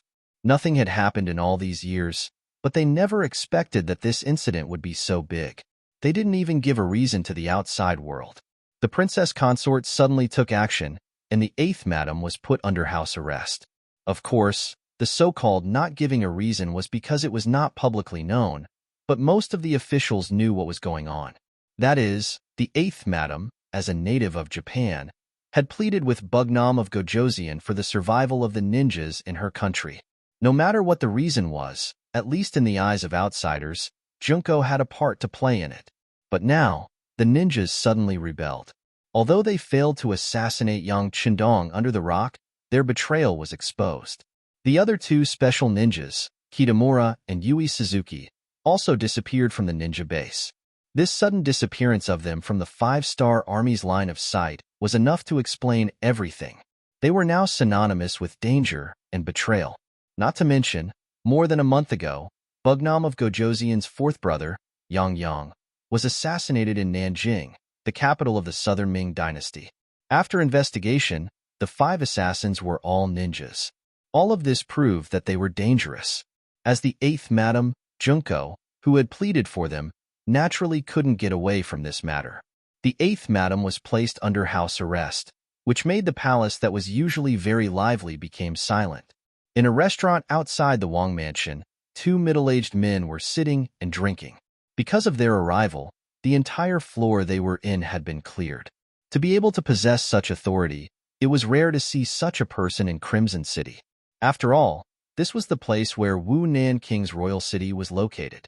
To put it in an exaggerated manner, the number of officials here was more than half of the entire Yang clan's territory. When there were too many officials, their power was naturally not that strong. But if one knew the identity of these 2 middle-aged men, then this matter was not strange. Everything was because these 2 had the surname Yang. One was called Yang Wu, and the other was Yang Lu. That's right, these 2 were servants of the Wunan family. In the entire Yang family, there were only 5 such family retainers. They belonged to the group of people who had followed Yang Chendong from the very beginning. Now, any one of them was a person of high status and power. Many times, their words were even more influential and effective than some of the Yang faction's chiefs. Now, these 2 servants were sitting together and talking about things. How could outsiders know? Any small matter that they talked about would cause a huge commotion if it was spread out. There's no need to be so formal, Yang Wu said with a smile as he took a bite of food. I'm used to it. Ha ha ha. Yang Lu laughed indifferently. Yang Wu understood Yang Lu's style. He knew that this person was prideful, lived a luxurious life, enjoyed life, and liked power. So, Yang Wu didn't say anything. Although doing this would have a negative impact if word got out, with their status and most importantly, their relationship with their master, Yang Chendong, they really didn't care about this little bit of impact. After all, if there was really someone who accused them in front of Yang Chendong just because they had booked an entire floor of the restaurant, they would at most be warned to be careful. However, whether the person who complained would be able to withstand the combined wrath of the 2 Yang family servants, that was something that they really didn't know. Yang Wu smiled indifferently, and Yang Lu didn't take it seriously either. Back then, he was reprimanded by Yang Chendong and even sent to the southern Ming kingdom to manage the intelligence department. Wasn't it because he was prideful and treated people to meals and received gifts every day? Since this impression had already been formed, so what if he went a little overboard? Not to mention, Yang Lu had his reasons for doing this today. It was because some words could only be said in front of the 2 brothers. It was really not suitable to be spread out. 5th brother, is the 8th madam really under house arrest? Did those ninjas really listen to the 8th madam's words and betray the young master? Seeing that they were almost done eating and drinking, Yang Lu began to ask questions. If such a question was asked by others, Yang Wu would not only reprimand but also warn the other party not to inquire about it. If it was serious, it was possible that he would directly order people to arrest them. But it was Yang Lu who asked, so it was a different story. He just thought that the other party was curious. Yang Wu smiled and replied, "The matter is so big. How can it be false? The 8th madam is indeed under house arrest. As for whether she is wronged or not, it still needs to be investigated. There will be results before it can be determined. But in my opinion, whether the 8th madam did it or not, I am afraid that this matter has to be blamed." "Oh, why is that?" Yang Lu asked with great interest. "Do you still need to say it?" Yang Wu put down his chopsticks and organized his words. "The ninja's rebellion is a fact. Because the 8th madam had pleaded for her, it is not too much to punish her. This is also the first rebellion that appeared in Yangxie.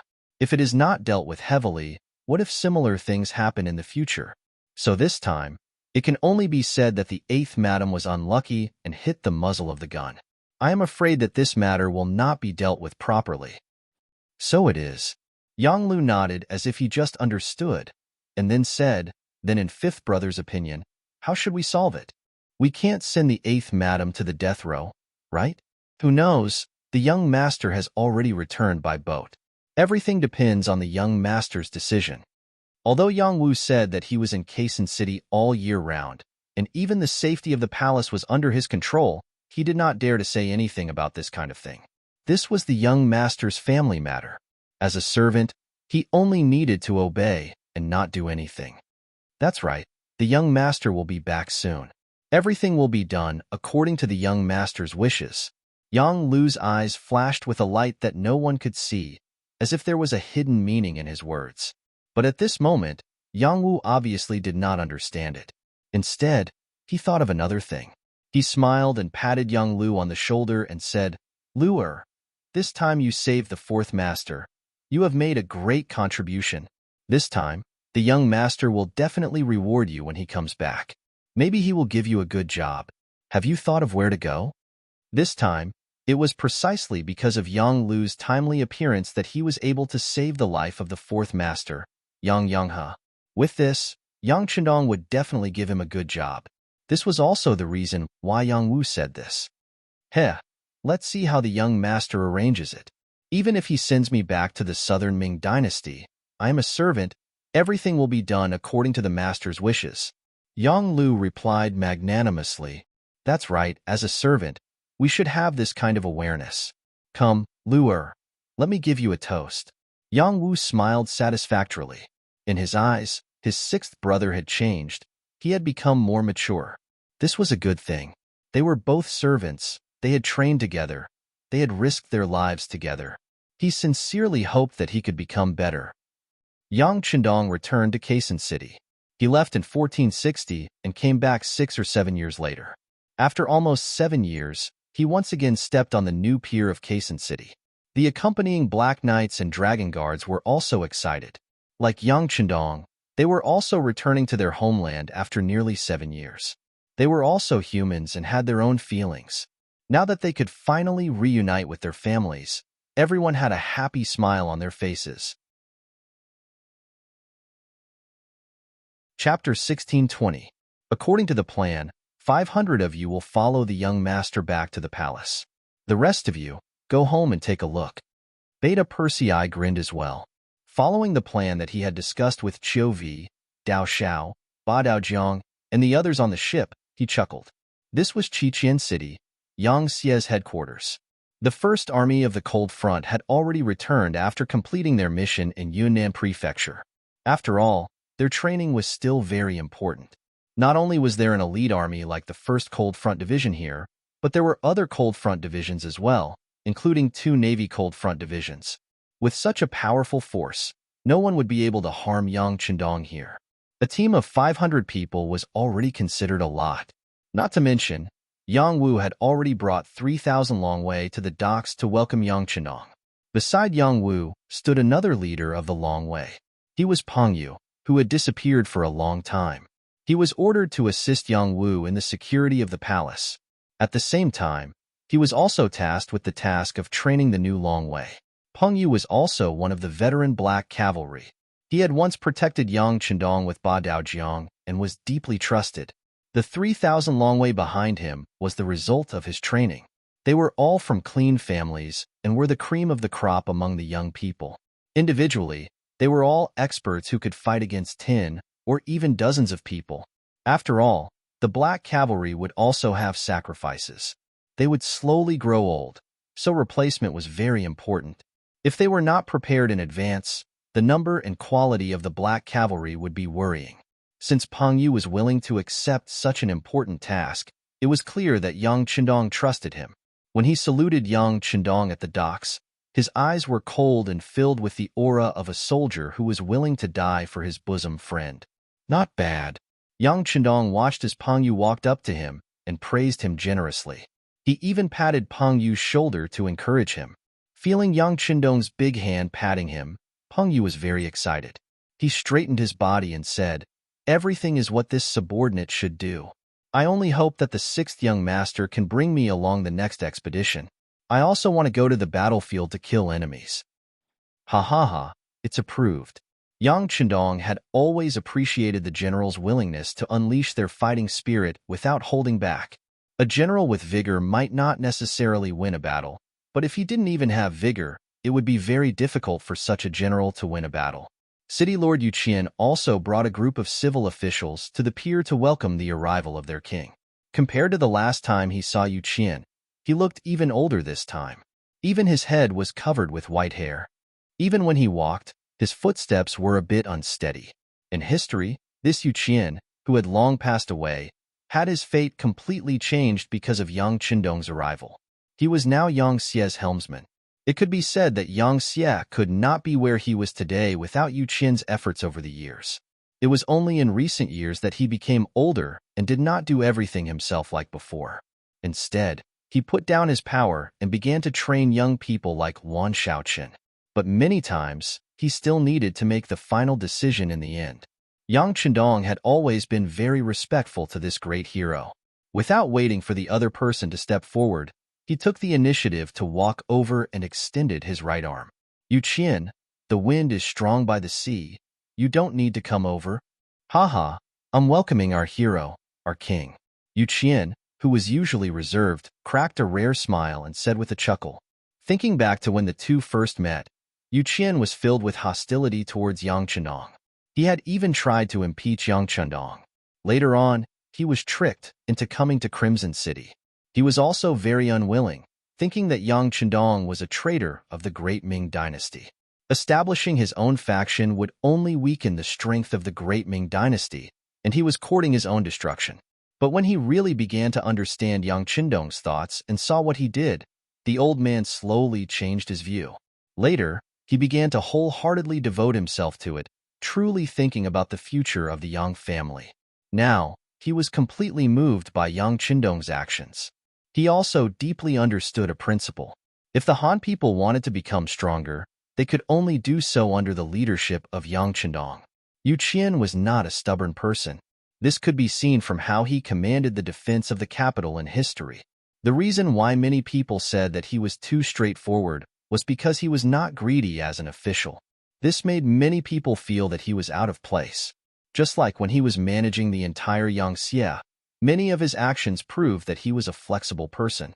Some of his ideas and actions also proved that some people could achieve great things as long as they were given enough trust.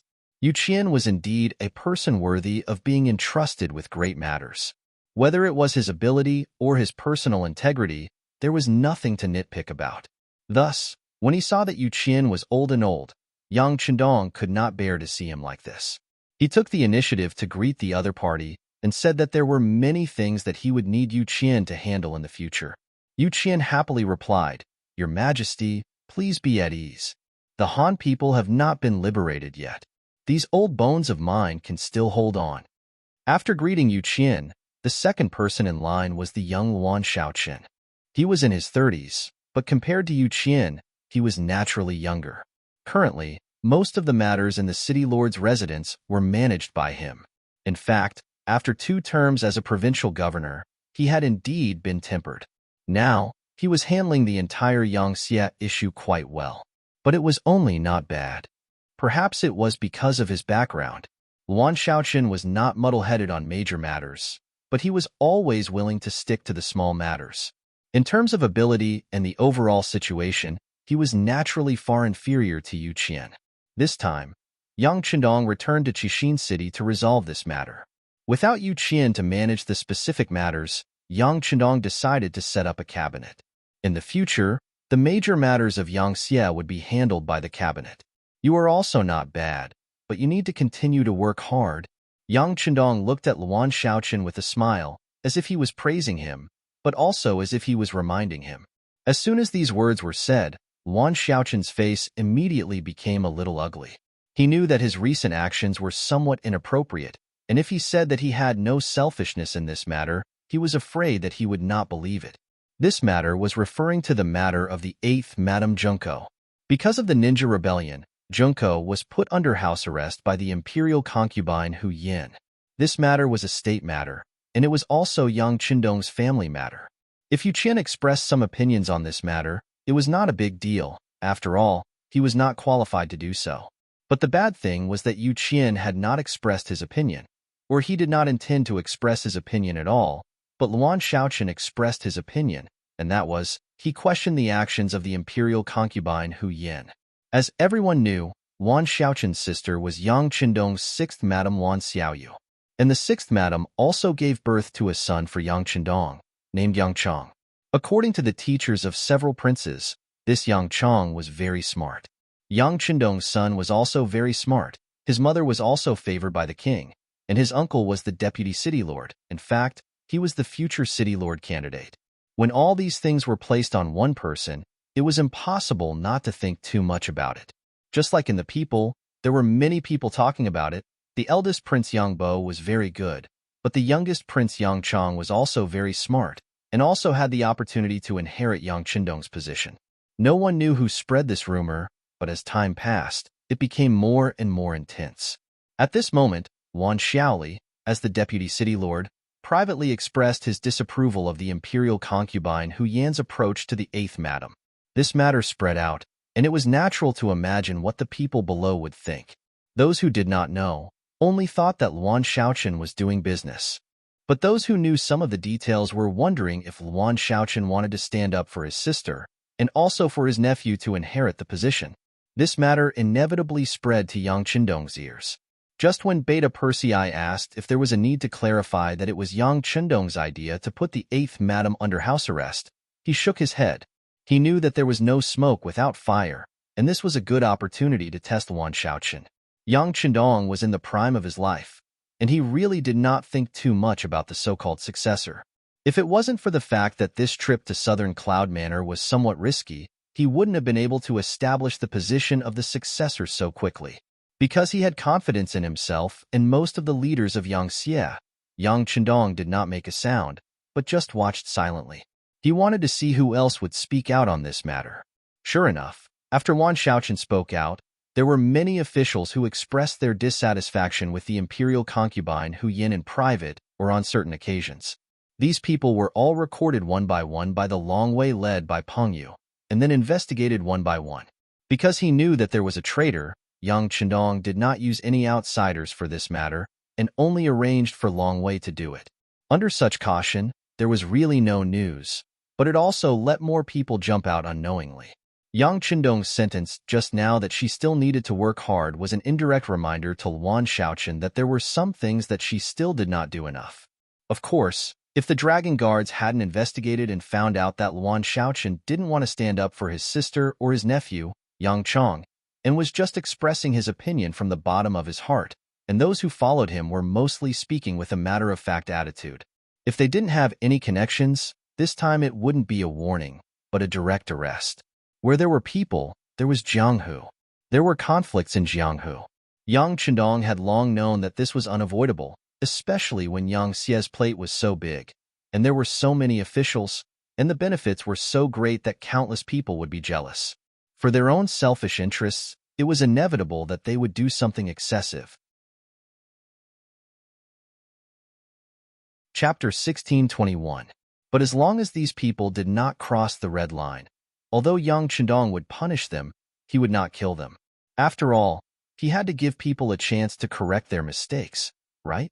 But if they really stepped on the red line, for example, they wanted to rely on their own strength to connect more people and shake the position of the air, then Yang Chendong would never let them off easily.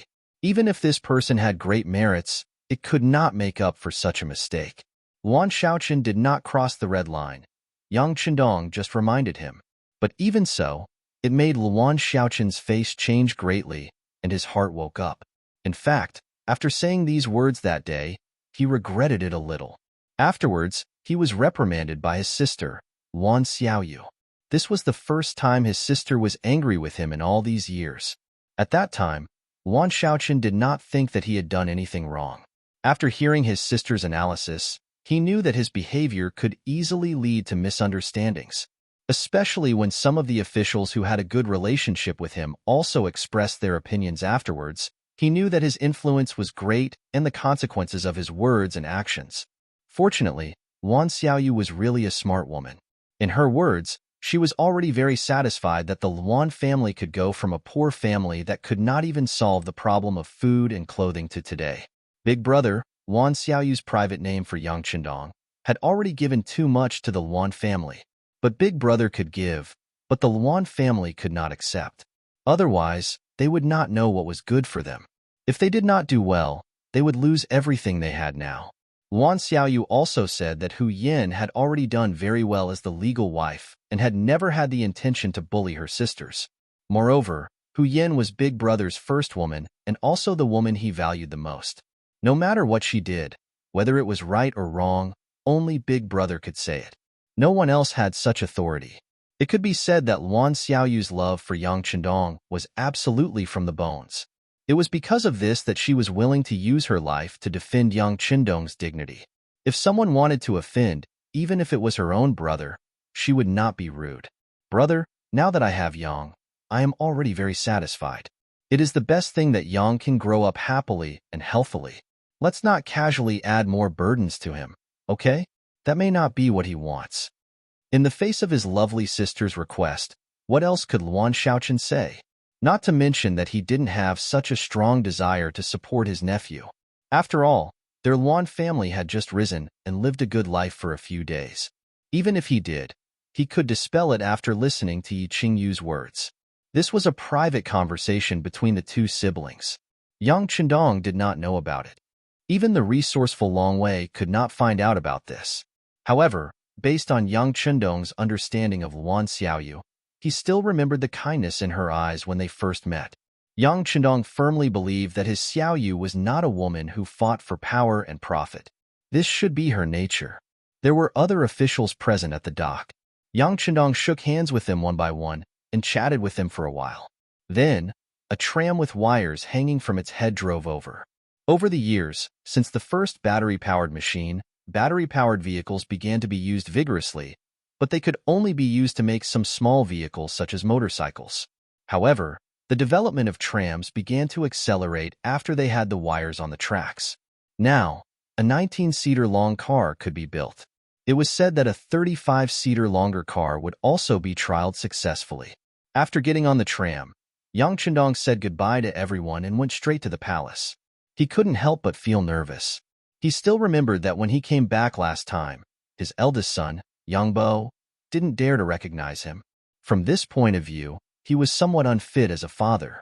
And now, Yang Chendong, who already had many children, did not grow up with his children. Thinking about whether his children would recognize him when they saw him, whether they would call him father, or whether they would simply reject him, he actually felt a little uneasy in his heart. The tram moved and finally came to the palace. Here, Hu Yin had been waiting here for a long time with a group of princesses and children.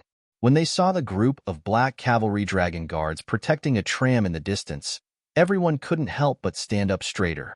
The tram stopped, and Yang Chendong was the first to step out of the tram. It only stopped for about 2 or 3 breaths of time, and his eldest daughter, Lei, trotted all the way to him. As the eldest daughter, Lei was the king of the children. She bragged more than once about how close she was to her father in front of her younger brothers and sisters. In this matter, Yang Bo had some right to speak, but he thought that he was a man and shouldn't be so pretentious, so most of the time, he didn't speak, which allowed Lei to be in the limelight.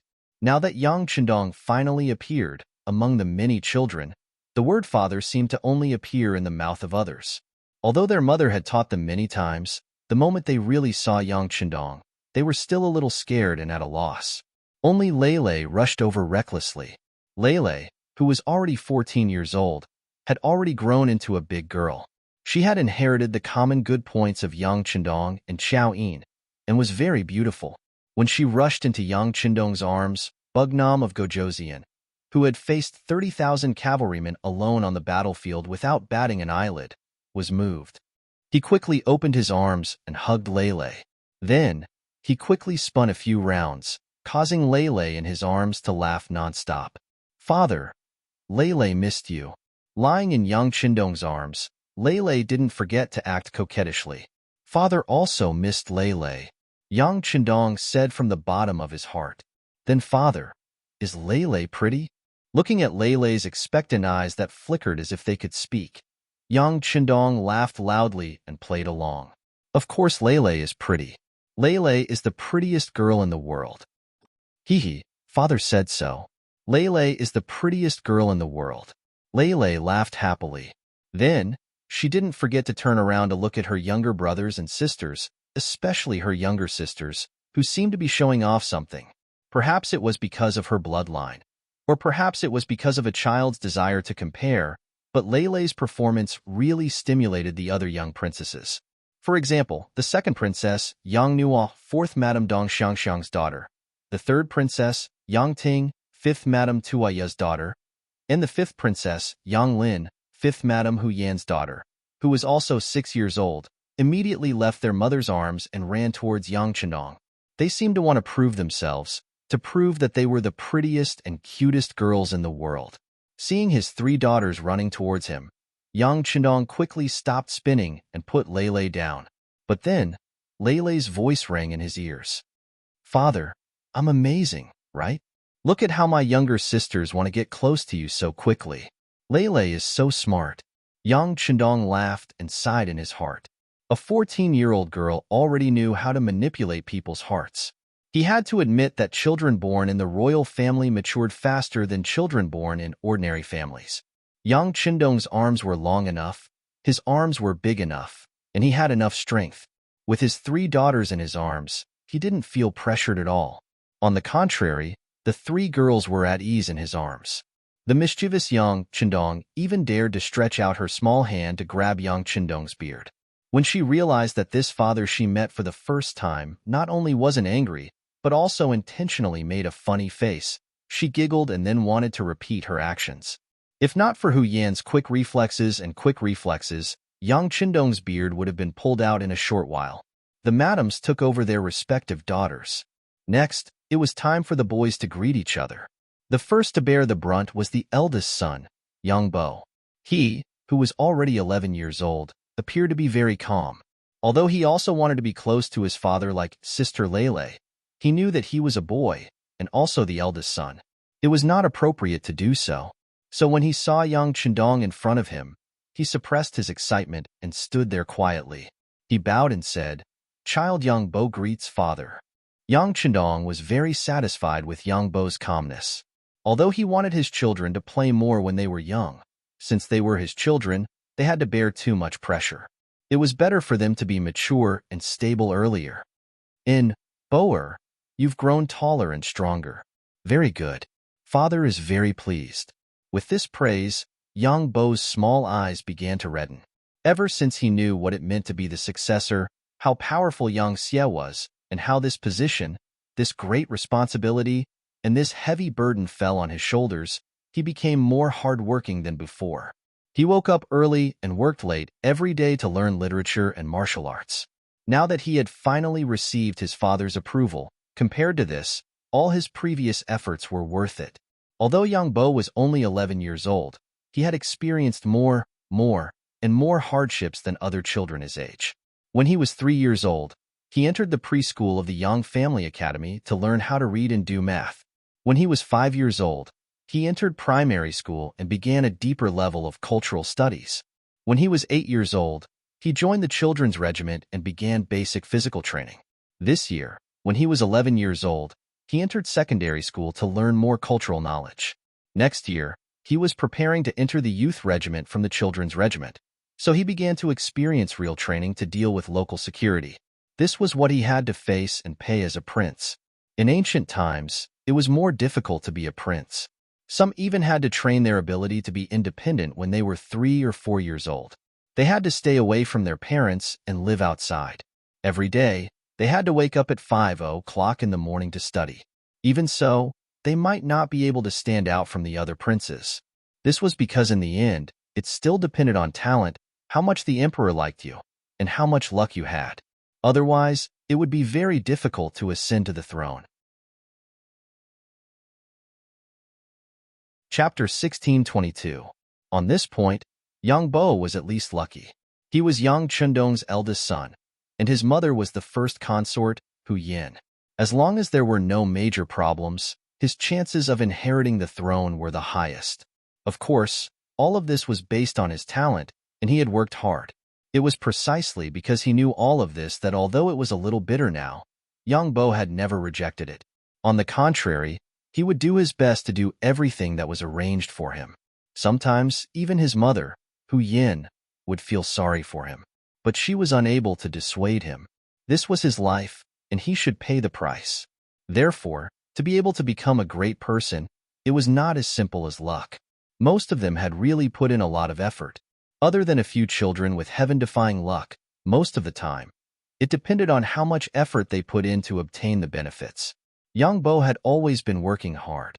He wanted to follow in his father's footsteps. He wanted to prove himself. He wanted to be able to make Yang Chundong proud of him one day. In the face of such an ambitious child, Yang Chundong was of course very happy and gratified, and appropriate praise was needed. And as long as he did not overdo it, and did not let the child grow arrogant, there would not be any problems. Instead, it would make the child work even harder. He patted Yang Bo's shoulder and looked at him as if he was already an adult or a warrior. Sure enough, it made Yang Bo very excited. Just based on that pat, that kind of recognition, his years of hard work had not been in vain. After Yang Bo, it was Yang Chang's second son, Wan Xiaoyu's son, Yang Jun's third son, third Madame Xiao Yushue's son, and Yang Zhao's fourth son, seventh Madame Su Man's son. The three boys were the same age, and there was not much difference in height. This was also the first time the three children had seen their father in a real sense. Before, they had only seen him in portraits, and even more impressions were formed from the discussions of others. Now that they finally saw the real person, the three children who were only 6 years old were more or less reserved. But under the encouragement of their mothers, they still called out timidly, "Greetings, father." "Haha, greetings."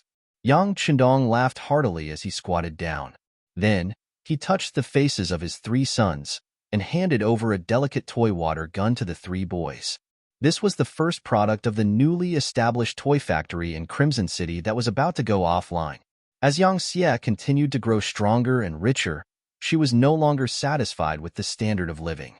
Instead, she began to pursue more spiritual things. The demand for cosmetics for women, bicycles for men, and even more advanced electric cars and steam cars, as well as toys for boys and dolls for girls, was also increasing. Assets needed to flow in order to better stimulate the market. Only when everyone was brave enough to spend could the economy develop more smoothly and rapidly. When his subordinates sent the investigation results to Yang Chundong, he waved his brush and many more factories appeared in Crimson City. It was only because the manufacturers of dolls had yet to produce products. After all, Yang Chundong's requirements for these things were still very high. At the very least, the dolls not only had to be sturdy and good-looking, but also couldn't have any shoddy materials. That was why they had yet to produce a finished product. But one could imagine that once a finished product was produced, the princess would definitely be the first to receive it. As for Yang Bo, Yang Chundong didn't intend to give him these things to play with. He had already grown up. Yang Chundong also promised that when he reached 14 years old, which was the time when the ancients came of age, he would personally give him an exquisite handgun. For this reason, Yang Bo was also looking forward to that day. After receiving the water gun, Yang Chong and the others were all excited. If it wasn't for the presence of their father and mother, they would have already gone to play with it. At this time, Yang Chendong finally had time to greet his wives. In public, ignoring the shocked gazes of others, Yang Chendong first hugged the first consort, Hu Yin, making her blush. Next, Xiao Yin, Lady Shui, Lady Xiang, and the others hugged him one by one.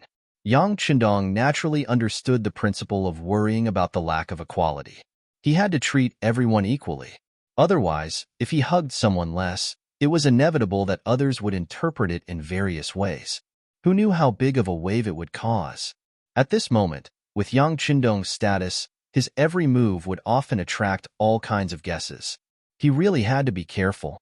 Yang Chendong finally stepped into the palace and participated in the welcoming banquet prepared for him by the first madam, Hu Yin. For a moment, the palace became lively again, as if the incident with the 8th madam didn't happen.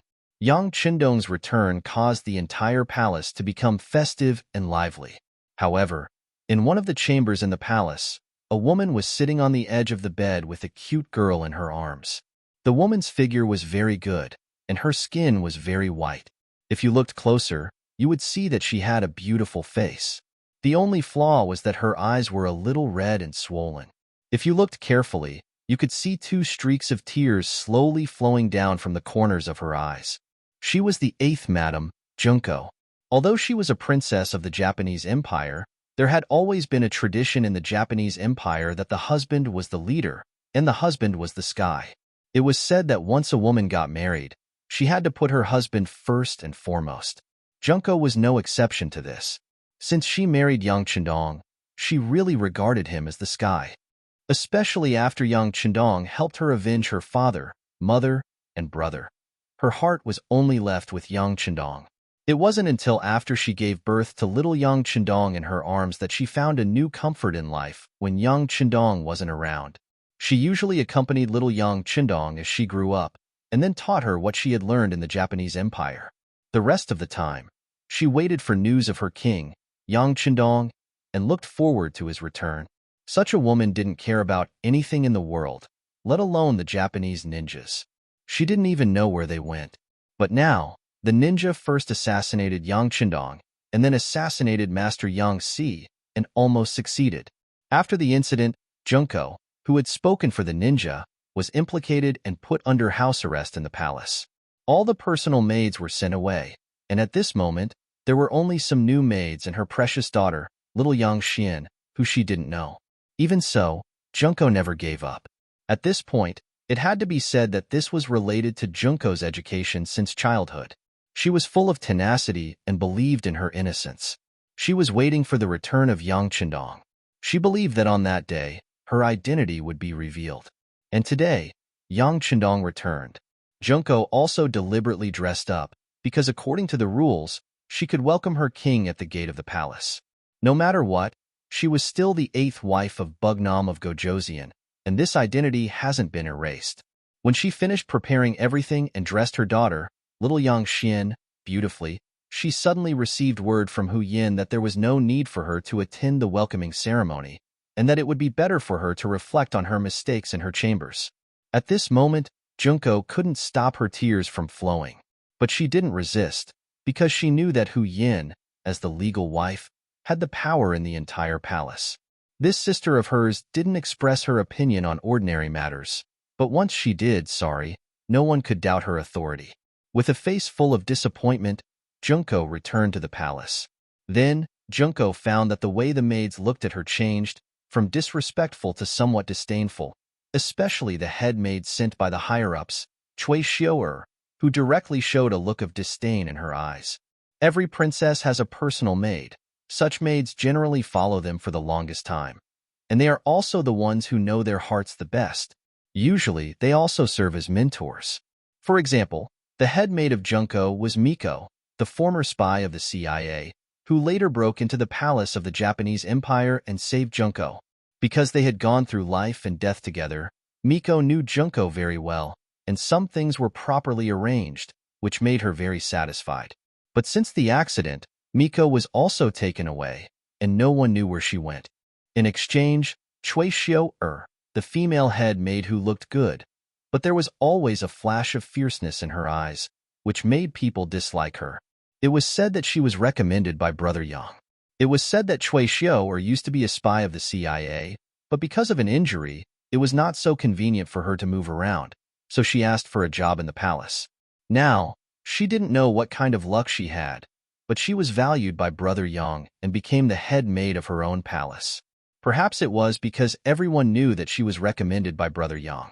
So everyone in the palace was very respectful, so Cui Xiao felt a little bit like a servant bullying the master, and now she was giving Junko a bad attitude. If it were the side concubine of Class 1, she would have already made a scene, or at least let more people know what happened to her. But Junko didn't. Instead, she still did what she should do, as if nothing had happened. The only thing was that she was not as willing to speak as before. All this was because Junko believed in Yang Chendong, believed in her king, and believed that her wise king would investigate everything clearly and give her justice. Because of this, no matter what kind of attitude Cui Xiao had towards her, she didn't say a word. She just sat by the bed holding little Yang Xian, motionless. The sky gradually darkened, and the banquet in the palace was also coming to an end. Yang Chendong seemed to have drunk a little too much because he was happy. With the help of concubine Hu Yin, he went to concubine's palace. The banquet naturally ended, and the other side concubines also returned to their respective places with their maids. The palace became quiet again. Chapter 1623. It had been proven that Yang Chendong didn't send anyone to summon Junko. It was as if the eighth wife didn't exist. This made the maids, who originally had hope, become disappointed. Many of them began to look at Junko with a trace of contempt like Cui Xiao. People were like this. When you were in power, even a fart would be fragrant. On the contrary, when you lost power, no matter how well you did, you wouldn't hear a word of encouragement or praise. This was especially true in the harem. A concubine who lost power often lived worse than an ordinary maid. This was the reality. When the sky was completely dark, Cui Xiao left with a complacent look. It was said that fifth brother Yang was looking for her. Looking at her swaying but in leaving with a complacent look after carefully dressing up. Many maids couldn't help but curse her in their hearts, but on the surface, they still respectfully watched her leave. When the foreman was gone, the maids' hearts were scattered. In addition, a few kind-hearted maids came to greet Junko and asked if she needed them to help make the bed. After being refused, the huge palace quickly quieted down. In the night, a breeze blew from time to time, blowing the red candles and shaking them constantly. In the shadow of the red candles, Junko sat there holding little Yang Xian who had fallen asleep. Her eyes were empty and powerless. At this moment, Junko was very unwilling. She couldn't understand why Yang Chendong didn't care about her. She had to admit that when Yang Chendong married her, it had a certain relationship with the political situation of the Japanese Empire. For example, after Yang Chendong became the son-in-law of the royal family, it played a great role in Yang Xie's takeover of the entire Japanese Empire. But it was undeniable that Junko could also feel that Yang Chendong still had feelings for her. The two first met in the capital of Ming, and then spent 3 years together in the Yang Family Academy. So the two had a foundation of feelings. In the beginning, there was some estrangement because they worked for different masters. But now, Neon had become a small Neon province and a member of Yang's faction. Everyone was on the same side. This kind of estrangement should also disappear. But why did Yang Chendong come back and not care about her? Did he also think that the ninja assassination had something to do with her? Junko was a woman, but now she had another identity, a mother with a daughter. Her heart only cared about Yang Chendong. She had long forgotten about restoring the original prosperity of the Japanese Empire. With the current strength of Yang Xie, if the Japanese Empire, it would be self-destruction. Moreover, over the years, the population had been constantly moving out. There were probably not many Neon people left in their homeland. How could they talk about independence? This was a fact that everyone could see, so why didn't Yang Chendong see it? If he had seen it, Why didn't he ask about it when he realized that she wasn't in the welcoming party or at the welcoming banquet? Or was it because he was tired of her? Or was it because he had used her? Now was the time to draw a line? Junko couldn't figure it out. The more she thought about it, the more she thought about it.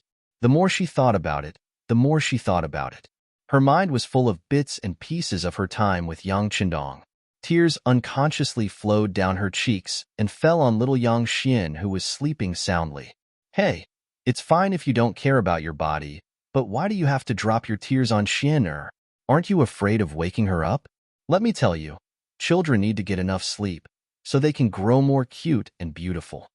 A voice suddenly sounded beside her, but Junko, who was in her own world, didn't seem to notice it. She thought that she was hallucinating because she could hear that it was the voice of the king that she had been thinking about day and night. Haha. After a bitter laugh, Junko muttered to herself, even the king doesn't care about me. Why should I care about myself? Nonsense. Who said that this king doesn't care about you? The voice rang in her ears again, but this time, it was so clear and real that Junko couldn't help but turn around. Then, she saw Yang Qindong standing beside her, full of energy and vigor. If it was only Yang Qindong who appeared, Junko might have thought that it was because she missed him. But when she saw that in addition to Yang Qindong, even consort Hu Yin was standing beside him, she knew that this was definitely not an illusion. My king. Junko woke up and was about to stand up and salute. No need. Don't wake little Xian'er up. Yang Qindong was already prepared, so he reached out his right hand and gently pressed down on her. After feeling the warmth from his big hand, Junko felt that it was real. At that moment, she couldn't stop her tears from rushing out. The king finally came to see her. You guys talk first. I'll take little Xian'er away first. Hu Yin, who was standing on the side, showed a very kind look, then reached out and gently took Yang Xian, then turned and went to the bedroom where little Yang Xian was resting. Just outside the bedroom, Hu Yan's head maid, little Qing, was standing outside with some other maids, looking around vigilantly. Although they didn't know why the king and consort wanted to visit the 8th madam's bedroom in the middle of the night, they knew that what happened tonight couldn't be known to outsiders. Otherwise, there wouldn't be Long Wei hiding in the dark outside the bedroom. Fortunately, the 8th madam had lost her power, so all the maids had gone to rest, and no one was waiting in front of her. As long as some ecstasy powder was blown into the room of these maids, they would be able to sleep until dawn, which saved a lot of trouble. On the side of the bed, Yang Qindong was hugging Junko, and the two were sitting quietly. After gradually adapting to the temperature of Yang Qindong's body, Junko knew that she had to say something, otherwise she was really worried that if she didn't say something, there would be no chance for her to say it. King, about ninja. Well, don't say it. I already know. This matter can't have anything to do with you. This king has already known it. But now I still need your cooperation. I will leave before dawn, and then everything will be the same as yesterday. You also need to calm down for a while. Are you willing to cooperate with me? By the way, Tomiko and the others are living very well. They are now in a very safe place. You can rest assured. After this matter, they will come back and serve you again. The amount of information in these words was a bit too much. Junko didn't understand it for a while. But no matter what, she was still the princess of the royal family. After a while, she digested most of it. Although Junko didn't know what was going on, she knew that this was a trap, and she was the bait. Thinking that she could do something for Yang Qindong, no matter how big the training was, it was not a big deal. Junko immediately said, King, please rest assured. Junko has no complaints and will cooperate well. Haha, Junko is the girl who has the best view of the overall situation. Well, it's already late. Can we rest? Yang Hodong first praised with a smile, then said with a hint of temptation in his voice. Yang Qindong knew that if he didn't do something, he wouldn't be able to completely eliminate the estrangement in Junko's heart. So, he decided to sleep with Junko. Hearing this, Junko's eyes were full of affection, and her face was red. She wanted to say, didn't King just come out from the madam's place? But thinking of Yang Qindong's strong body, she didn't say anything, but just nodded shyly. Ha ha ha. With laughter, Yang Qindong and Junko slowly fell down. Then, the gauze was slowly put down. What a garden full of spring, 12,000 words are omitted here. In a courtyard with 4 entrances outside the palace, the sky slowly brightened. The servant Yang Wu put on his clothes and walked into the courtyard. After practicing a set of martial arts, Cui Xiao came out of the room. Her face was flushed, and it was obvious that she was full. She was holding a basin of warm water in front of Yang Wu. "Brother Wu, you must be sweating. Come, wash your face." Looking at the towel handed by Cui Xiao, Yang Wu smiled, then pinched her flushed face and took the towel and began to wipe his face. While Yang Wu was wiping his face, Cui Xiao asked casually, "Brother Wu, the 6th young master is back. Should I continue to work at the madam's place?" "Huh." Suddenly putting down the towel, Yang Wu's face was a little cold. "Xiao, I'll warn you again. You can only be called king. You can't even call him king. How can you call him the 6th young master? In the entire Yangxia, except for a few servants who can call Yang Qindong young master, those who are closer to him can call him the 6th young master, and those who are farther away can call him king, but most people have to call him king.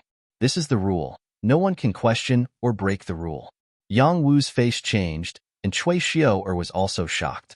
Then, she whispered, "Yes, Xiao overstepped." Seeing that Cui Xiao's attitude was good, Yang Wu decided to let her go. Then, he said, "The young master is back, but he didn't go to see the 8th madam, so you should do what you should do. But remember, master and servant, no matter whether the 8th madam is guilty or not, only the young master can make the decision. As servants, we can't do anything that goes against the master, otherwise the consequences will be very serious, understand?" "Yes, Xiao understands."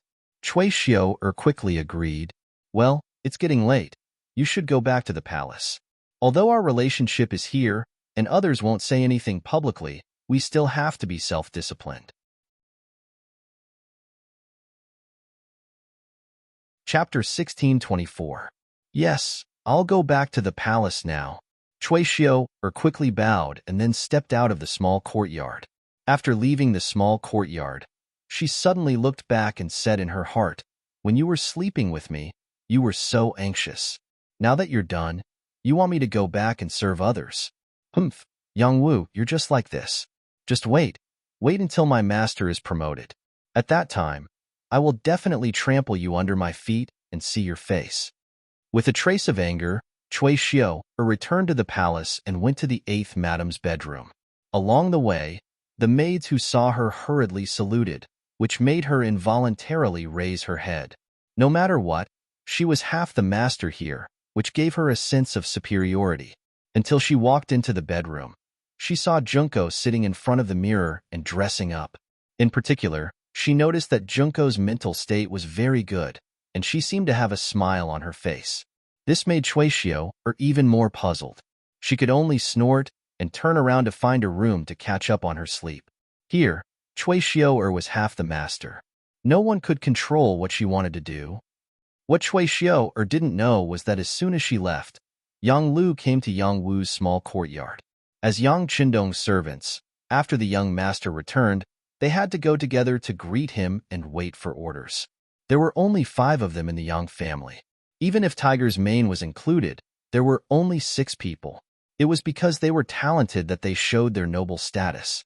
But this kind of nobility was only in front of others. In front of Yang Qindong, they were still servants. "You're here, then let's go."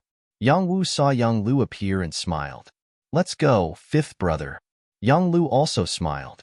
But what he didn't notice was the forced and painful smile in Yang Wu's eyes. As the guard of Crimson City, Yang Wu naturally had his strengths to be chosen here. Although no one said anything, he had a bad feeling about this. Yang Qindong woke up early in the morning and had breakfast in Hu Yan's princess consort's palace. He even held little Yang Lin and fed her a few mouthfuls of food before leaving with a satisfied laugh. When he saw that Beta Persei, Yang Wu and Yang Lu were already standing in the courtyard waiting for him, he waved his hand. "Let's go to the City Lord's mansion." The so-called City Lord's mansion had already become a 9-story building. However, the real office space was only on the bottom 8 floors. The 9th floor was reserved for Yang Qindong. This was what the ancients called the 9 and 5 Supremes. Not everyone could use the 9th floor. Outside the city lord's mansion, Yu Qian, who had already received the news, was waiting here with Luan Shaoqian and the others. Each of them had a look of anticipation on their faces. Because according to the past habit, every time the sixth young master appeared here, he would give very important pointers. Often, after these pointers became reality, the strength of the entire Yang Xie would unknowingly rise to a new level. Everyone was waiting for Yang Qindong to appear and for his new instructions. This time, Yang Qindong did indeed have new instructions, and that was to establish a cabinet. Yang Xie was getting stronger and stronger, his territory was getting bigger and bigger, and there were more and more things to do. It was already insufficient to rely on the city lord's mansion to solve all the problems, so the cabinet came into being. They would help share some of the important things and make important decisions. Unlike the cabinet system of the great Ming dynasty, Yang Xie's cabinet had a total of 9 people. Usually, everyone was in charge of something. Once there was a problem that could not be solved, the 9 people would vote according to the principle of the minority obeying the majority to make the final decision. If there was an abstention vote and the result was an equal vote, then Yang Qindong would make the decision. Most of the time, Yang Qindong would not interfere too much with the cabinet's affairs. In order to avoid a situation where the cabinet had too much control, the management of the military was not within the scope of internal discussion. The military was independent, and even the logistics were the same. This was the only way to ensure that even if the cabinet was controlled by someone else in the future, the military would still be in the hands of the royal family. This would ensure that the royal family could turn the situation around, and it would be as easy as flipping a hand. Yang Qindong sat in the large conference room of the city lord's mansion. When he announced this decision face to face, the officials below were silent. Many of them showed excitement in their eyes. In fact, this was understandable. When Yang Qindong was not there, the final decision of Yang Xie's affairs was in the hands of the city lord's mansion, which was equivalent to being in the hands of the city lord. Yu Qian was worthy of being the boss. However, because this person was wholeheartedly impartial and never showed favoritism, there were many things that people wanted to intervene in, but they could not have the right to speak. Now, the cabinet system was implemented, which was equivalent to decentralizing the power in Yu Qian's hands. So, they had more opportunities to intervene in government affairs. Of course, everyone was happy. Now, these people were thinking about who would be the first batch of people to enter the cabinet. Naturally, the low-ranking people did not think much about it, but they hoped that the officials they were familiar with could enter the cabinet. This was equivalent to having a strong backer. Among the people present, the one who was most disappointed was Luan Shaoqian. As the first deputy city lord, he was going to take over from city lord Yu Qian, but now that the cabinet system was introduced, his power would be greatly dispersed. For a moment, Luan Shaoqian couldn't help but think of his private statement on the matter of the 8th madam. Was it because of this that it provoked the dissatisfaction of the 6th young master, so the cabinet system was introduced? This was Luan Shaoqian's thinking too much. Yang Qindong had thought about the cabinet system for a long time.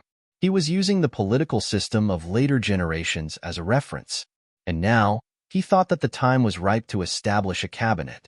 As for the previous system of the city lord's mansion, it was because Yu Qian was the city lord. Yang Qindong was very assured of this person's ability and integrity. But now it was different. Yu Qian was old and could not do everything by himself. Luan Shaoli was too young and could be easily used by people with ulterior motives. Now was the time to introduce the cabinet system. Not only that, the appearance of the cabinet system was also a great advantage for the next conquest of the North and South Ming dynasty. It was because of this that today's meeting was held. Not to mention that Luan Shaoqian was a little disappointed. Yu Qian, on the other hand, was indifferent. Yu Qian was a person with a high evaluation in history. There was a natural reason for that. This was a person who truly cared about the people. In his opinion, as long as the people lived a prosperous life, it was the top priority. As for whether he would offend anyone in the process, it was not a problem that he needed to consider. Now, the emergence of the cabinet system represented a more mature sign of Yang Xie. How could he refuse? Not to mention that he also knew that he was old and could not stay in the position of the city lord's mansion for long. So naturally, there was no sense of loss. Then again, no matter what the people below thought, this matter was decided by Yang Qindong. so it was useless for others to doubt it. This was not a democratic era, but a period of imperial power. As the king and founder of the Yang faction, as long as Yang Chendong decided on something, the others would have to obey his orders. Well, next, I will announce the first batch of people to join the cabinet. Seeing that the discussion below gradually became quiet, Yang Chendong reached out and took a piece of paper with a list of names recorded on it. In an instant, the meeting became quiet. At this moment, it was most appropriate to describe it as a pin-drop silence. In the quiet big conference room, only Yang Chendong's unusually calm voice sounded. Cabinet Leader Yu Qian. The first name was read out, but it did not cause any waves because everyone thought that this was a normal thing. Next, Yang Chendong paused and continued to read, Wan Xiaochen. Wan Xiaochen, who was sitting there and still a little nervous, couldn't help but breathe a sigh of relief after hearing his name. He was really a little nervous because he was worried that his previous actions had caused the dissatisfaction of the sixth young master. If so, even if he was not a cabinet member, it was normal.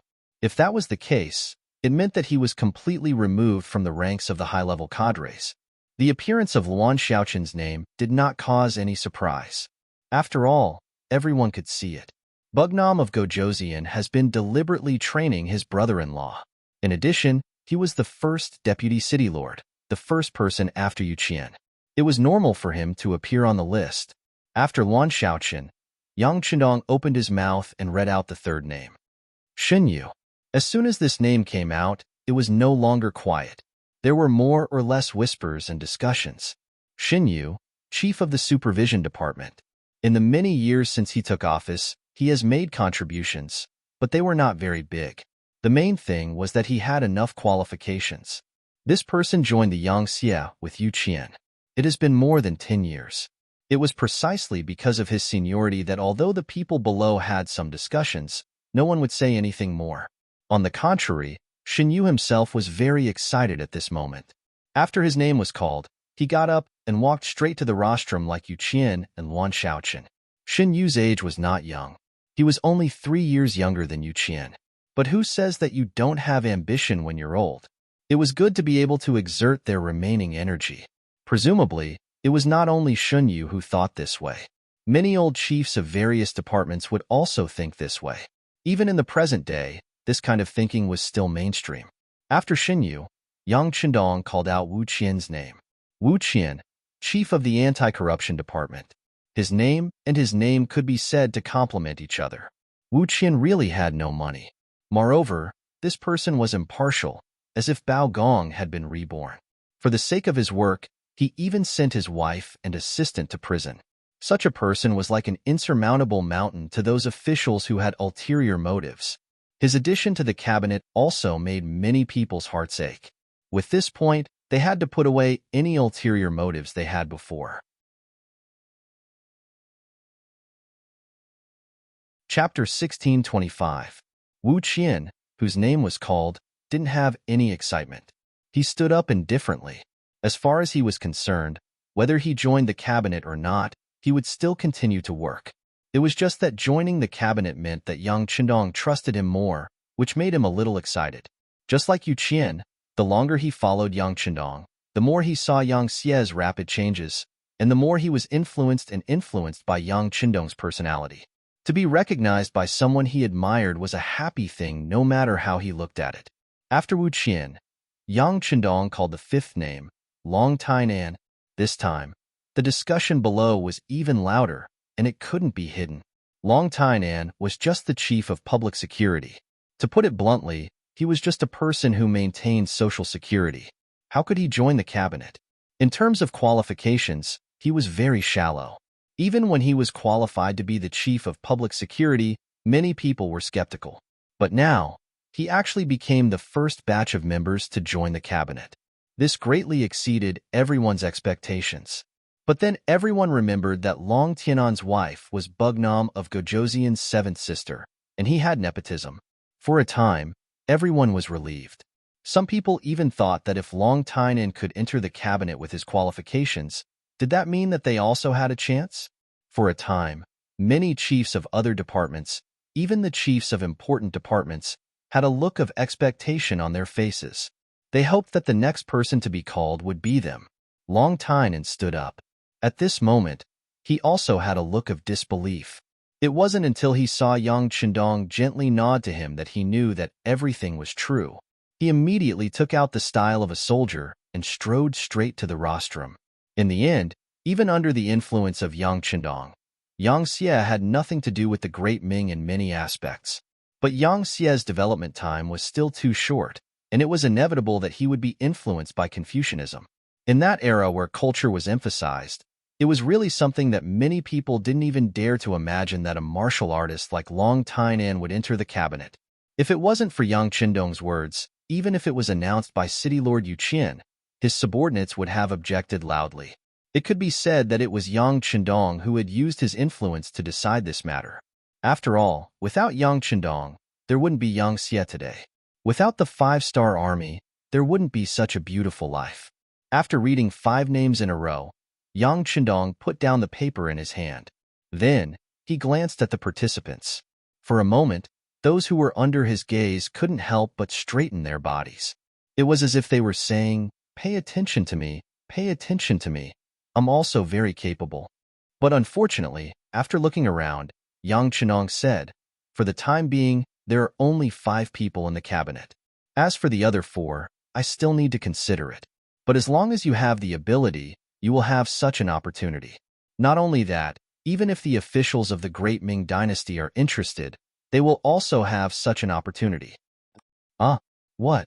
This sentence was like throwing a large stone into a calm pool, instantly causing everyone to exclaim in surprise. The officials of the Great Ming Dynasty can also enter the cabinet? Doesn't this mean that the competition is too strong? Yang Chendong saw this reaction, and he was happy. This was the result he wanted. He believed that it wouldn't take long for this matter to spread to the imperial court of the Great Ming Dynasty, and it would definitely cause a lot of waves. This was the reason why he built the cabinet at this time. It was to dig a big hole for the Great Ming Dynasty. As long as there were empty seats, he wouldn't have to worry about no one jumping into it. Quiet down. Seeing that everyone was discussing for a while, Yang Chendong reached out and pressed down. Suddenly, there was silence. It's still the same sentence. As long as everyone has the ability, you don't have to worry about not being discovered. Everyone will have a chance to enter the cabinet because the members of the cabinet will change every 3 to 5 years if there are no major accidents. There will be newcomers, and there will also be people who leave. 3 to 5 years. This was what Yang Chendong decided after thinking for a long time. If it wasn't fixed, it would only show how terrifying the authority of the king was. This way, he wouldn't have to worry about the people below fighting for power or playing tricks with him. In fact, if one looked carefully at the 5 people who were chosen, there were a lot of things to pay attention to. Needless to say, if Yu Qian didn't enter the cabinet, the others wouldn't have the qualifications to enter the cabinet. Letting him become the head of the cabinet was also a kind of affirmation of his previous work. When he was old, he would naturally retire. At that time, it would be the time for his son to take over the position. The son would inherit the father's business and have 2 cabinet elders. This was enough glory. There were also Shen Yu and Wu Qian. One was the chief of the Ministry of Supervision, and the other was the chief of the Ministry of Anti-Corruption.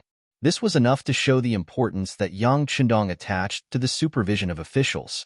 Presumably, if these 2 people joined the cabinet, who would dare to interfere, they would definitely be severely punished. Moreover, because Yu Qian and Shen Yu were officials from the Great Ming Dynasty, not only were they used for more than 10 years, but they also entered the cabinet. With this, it was equivalent to giving the other officials of the Great Ming Dynasty a lesson. Once the 5-star army arrived at the city gates, they would know what to do. As for the last 2, Wan Shaoqin and Long Tainan, one was his uncle, and the other was his brother-in-law. They were equivalent to family. When they were there, when the cabinet made decisions, it would definitely be based on Yang Chendong's will. At least, it would not be out of control. In particular, when Long Tainan entered the cabinet, it also proved that Yang Xie's focus was beginning to lean towards the side of local law and order. With the continuous creation of new areas, how to manage them became the most important thing. The above were Yang Chendong's considerations. All aspects could be considered to have been taken care of. After the meeting, except for the 5 members of the cabinet, everyone else left. After there were no outsiders, Yang Chendong first congratulated the 5 people one by one. Then, he said, 5 cabinet elders, now that Yang Xie is growing stronger, the pressure and responsibility on you is also increasing. Not only do you have to take care of the things in your hands, but you also need to look further. For example, the South Ming by Ming, and the West where the Navy is fighting. Since you are now cabinet elders, the power in your hands is many times greater than before. Every time you make a decision, you have to be very careful. You have to consider all kinds of problems and things. Not to say that you can't make any mistakes, but you have to strive for perfection. Yes. Including Yu Qian, the 5 of them all respectfully replied yes. Good. Since everyone is now cabinet elders, then I still have to give you more responsibilities on top of your original work. For the public, now that the conquest of the Great Ming has begun, it would be best if we can peacefully accept it. For the public, the Great Ming is also a place where people know each other. This matter will require you and Xingong to worry about. If there are old friends who contact you, use them if you can. If you can't, you can also appease them. Not long after, perhaps the South Ming will send a delegation to Qiqian City to study. At that time, I will have to trouble the 2 cabinet elders. Yu Qian and Shun Yu went to receive the officials of the Great Ming. This was the most appropriate thing to do. With them as an example, the officials of the Great Ming would know what to choose in their hearts. Yes, my king. Yu Qian and Xin Yu agreed without hesitation. This was originally something that they should do. Yang Chendong nodded in satisfaction. Then, he turned his gaze to Wu Qian and said, Wu Qian, Yang Xie's territory is getting bigger and bigger, and the officials needed are also getting bigger and bigger. When there are more people, it is inevitable that there will be all kinds of people. In terms of personal integrity, I still need Wu Qian to help me check. This king will still say the same thing. If something happens, investigate it. No matter who they are, who their backer is, or how big their background is, as long as they violate the law, just do whatever you want. There is also the issue of the official's property. Whoever doesn't cooperate will no longer be an official. If you want to make a name for yourself, you want to reap benefits, and you want to have power, all the good things in the world can be yours. Good. This official will remember the king's words. Wu Qian revealed a rare smile. He also felt that the pace of Yang Xie's expansion was a bit fast, and there were already signs of problems among the officials. He was thinking about whether he should make a heavy hand to clean up the officials. Now, Yang Chendong gave him an imperial sword. Especially when the property disclosure policy came out, if someone's family had more money than their original income, it would be clear at a glance. If they couldn't clearly state the source of the property, it would be easier to deal with it. So, in addition to his identity as a cabinet elder, there shouldn't be any big problems when it comes to work. Cabinet Elder Long. The problem of public security is the fundamental problem of a country. As long as the country is well governed, the people can put all their energy into building the country. Therefore, the public security headquarters should not only increase the intensity of patrolling, but also send outstanding cadres to some of the new Yang Xie's territories to do in-depth ideological work with the people. Let them check each other and expose the people who have problems. They should strive to strangle the crimes in the cradle so that the losses can be reduced. Also, there are bandits and anti-Yang Xie forces in some places. Don't be polite to these people. Contact the local garrison and make a thorough plan to eliminate them in one fell swoop. Don't be soft-hearted. Understood. 6th young master, please rest assured. Long Tynan put down the pen in his hand, stood up, and straightened his body. Finally, it was Luan Xiaoqin's turn. Yang Chendong handed over the work of propaganda and education to him. Remember, propaganda is very important, especially in an era where people follow the herd. If this work is done well, it can make the society more stable and the people more motivated. Otherwise, there will be a lot of chaos. There is also the issue of education. You must build more schools, and the Han people must learn to read. Let them know what is loyalty and what is treachery, and better distinguish between right and wrong. Write a report on how much money you need later. Okay, 6th young master, I will go back and have a good talk with the people from the publicity department and the education department. I will definitely do this well. Luan Xiaoqin also quickly expressed his attitude. Wan Shaoqian was also very satisfied with managing these two major tasks. This proved that his words still had a lot of weight, and Yang Qindong still thought highly of him. When it came to work, he didn't have any worries. Brothers, Longzi's new book, Duke Ferocious, is already a little fat. You can go and slaughter it. Hee hee. New book, Duke Ferocious. Please recommend. Bookmark. Click. During the new book period, please support Longzi. Thanks. Chapter 1626. With the establishment of a cabinet and the appointment of 5 elders, the news quickly spread throughout the streets of Qiqian City. After Yang Qindong listened to some work reports in the city lord's mansion, he left and returned to the palace. Because of Yang Qindong's return to the palace, Yang Lu had some free time and returned to his residence in Qiqian City. The moment he entered the residence, the housekeeper, Yang Ying, welcomed him. "Master, you've had a hard day." "Hee hee, it's all right." Yang Lu forced a smile and said darkly, "If there's anything, let's talk in the secret room." Very quickly, Yang Lu sat on a familiar chair in the secret room, drinking tea and listening to Yang Ying's report. "Master, old Yuan has sent a message. He said that we are going to check his accounts. He is very nervous and asked when we will take action. I'm afraid he won't be able to hold on for long." After Yang Lu sat down, Yang Ying told him the news he had just received. Humph. He has the guts to take the money, but doesn't have the guts to face the questioning? He's really a piece of trash. I shouldn't have worked with him, Yang Lu said. Yang Ying also nodded in agreement, but he still continued. "It's just that old Yuan knows too much. He can't get off the ship now." He also said, "What did he say?" Yang Lu asked unhappily. "He also said that he has evidence of us. If we don't save him, we'll just die together." Yang Ying thought for a while and gritted his teeth. How dare he? As if someone had stepped on his tail, Yang Lu jumped up all of a sudden. He never thought that there would be a day when he would be threatened. Then send someone to kill him. But if he really has evidence, he must have a backup plan. If he dies, I'm afraid our matter will be exposed. Yang Ying replied worriedly. Yang Lu's originally annoyed expression immediately disappeared. That's right. How could someone like old Yuan not have a backup plan? If he really wanted to have a falling out, the other party would definitely die, and he probably wouldn't be able to escape. After pondering for a moment, Yang Lu sighed and said, "Then let's keep him alive for now. Send someone to tell White Fox to keep this Yuan guy in check. It won't be too late to deal with him after the dust has settled on our side." The White Fox that Yang Lu was talking about was the CIA's director in charge of the southern Ming area. As mentioned before, the CIA was organized by Yang Qindong's 7th wife, Su Man-er. At first, he just wanted to give it a try.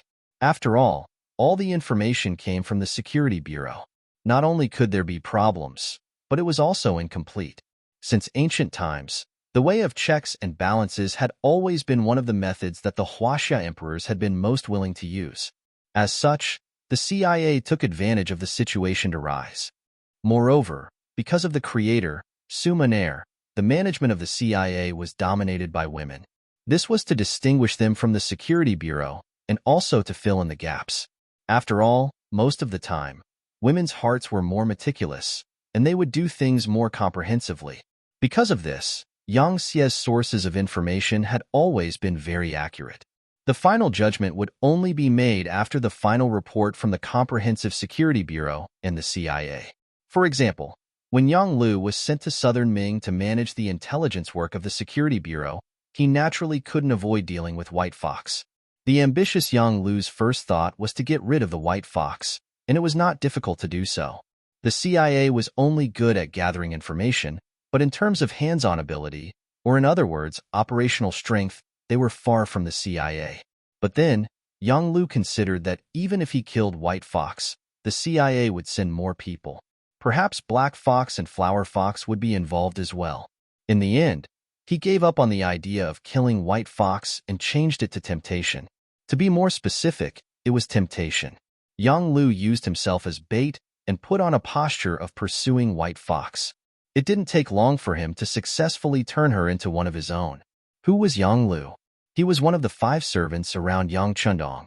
His hidden power was so great that few people in Yangxia could compare. It wasn't an exaggeration to say that as long as these family retainers didn't commit a crime of rebellion, even if they made a mistake, their lives wouldn't be in danger. This was because the other family retainers wouldn't watch their good brothers get killed. In other words, Yang Lu was a big tree. Once you relied on him, it was equivalent to having no worries for the rest of your life. White Fox was a woman, and she would grow old. Now she was in a high position, but one day, she would retire because of age. There had to be a place for her to go. Yang Lu was undoubtedly the best backer and candidate in her eyes, and the two could be said to hit it off. After sleeping with White Fox, Yang Lu revealed his ambition little by little. At first, it scared White Fox, but she was already on the boat, and now she couldn't get off. Moreover, God knew if Yang Lu would be in trouble if she exposed the matter. But one thing was for sure, and that was that she would definitely be in trouble. She couldn't compare to Yang Lu's brothers who had gone through life and death to plead for him. In the end, White Fox also became one of Yang Lu's subordinates. After the Security Bureau and the CIA were under his control, Yang Lu didn't have any scruples when doing things in southern Ming. Soon, he colluded with the local tycoon Yuan Qian, who was the old Yuan they just mentioned, and started a smuggling business. The goods produced by Yangxia every year were extremely popular. Many merchants hated that they received too little, or else they would have earned more. Yuan Qian was one of them. Among the merchants, Yuan Qian wasn't the most powerful, but he was sufficiently obedient. He became Yang Lu's spokesperson. With Yang Lu's name, it was naturally not a problem for him to obtain more goods from Crimson City. As such, the Yuan clan stood out from the crowd of merchants, and he would only receive 10% of the profits. The remaining 90% would go to Yang Lu. Again, Yang Lu's plan was huge. He needed a lot of money, and he needed to bribe a lot of people to do things for him. Slowly, he took away 5% of Yuan Qian's profits, leaving him with only 5% of the profits. Logically speaking, this wasn't a small amount. However, the problem was that everyone knew that Yuan Qian had connections, and many poor relatives came knocking on his door. In order to not lose face in front of others, Yuan Qian could only puff himself up at his own cost. Slowly, many officials in southern Ming had their eyes on him, and the amount they wanted was not a small amount. Yuan Qian finally couldn't take it anymore. Thinking of the things he had done for Yang Lu, he demanded an exorbitant price.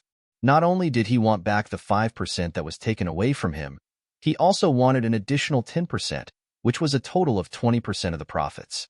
How could Yang Lu agree to this? The conflict between the two sides started to appear, and this was what Yang Ying reported. Yang Lu was quite relieved to leave the matter to White Fox. Not only did this woman have good looks, but she was also very capable. Otherwise, she wouldn't have become the director of the CIA in southern Ming. He was just a small merchant, and he was confident that he could control him. Yang Lu also knew that there was a problem, and he couldn't avoid it forever, so he had to hurry up. He couldn't help but look at Yang Ying and said, "Go to Fourth Master Yang Yang's place and tell him this." Yang Lu returned to Crimson City and started to get busy. Establishing the cabinet was just one of the countless things he had to do. Next, he went to the People's Hero Monument and brought the 5 cabinet members to pay their respects. This was also the first time the 5 cabinet members made a public appearance, and it was to tell everyone that the cabinet was important and had great power. Next, Yang Chendong started to patrol the factories one by one. In terms of professional ability, Yang Chendong naturally couldn't compare to professionals. However, he had foresight and knowledge that exceeded this world by a few hundred years. Therefore, he either didn't speak, or he could often add the finishing touch, making people feel enlightened. Crimson City was huge, and there were many factories. If Yang Chendong wanted to visit all the large factories and departments, it would take a few months. During this time, the negotiations between Yangxia and southern Ming finally came to a conclusion. Facing the covetous eyes of the 5-star army, southern Ming, who wasn't prepared, finally chose to compromise. After Ma Dali and Xie Chong quarreled and argued, all the way until the 10th month of 1467. After more than 3 months of negotiations, southern Ming finally made a lot of concessions. For example, they allowed Yangxia to open a bank in southern Ming, open a shop, and allow him to build a port in Fuzhou and other places near the sea. Ma Dali also represented Bugnam of Gojoseon and said that Yang Xie and Southern Ming would continue to be friends for generations. In the future, Yang Xie would continue to provide food to Southern Ming, and the price wouldn't increase by 50%, but only by 20%, etc. Just like that, the relationship between the two sides went from being at daggers drawn to the current ambiguous relationship. This was really unexpected. After Ma Dali finished the final negotiations, he took a ship back to Crimson City and reported to Yang Chendong. In the political affairs hall of the palace, Yang Chendong said that he had worked hard and that things were done well. This made Ma Dali smile. As if he could see that Yang Chendong was in a good mood, Ma Dali took the opportunity to ask his question.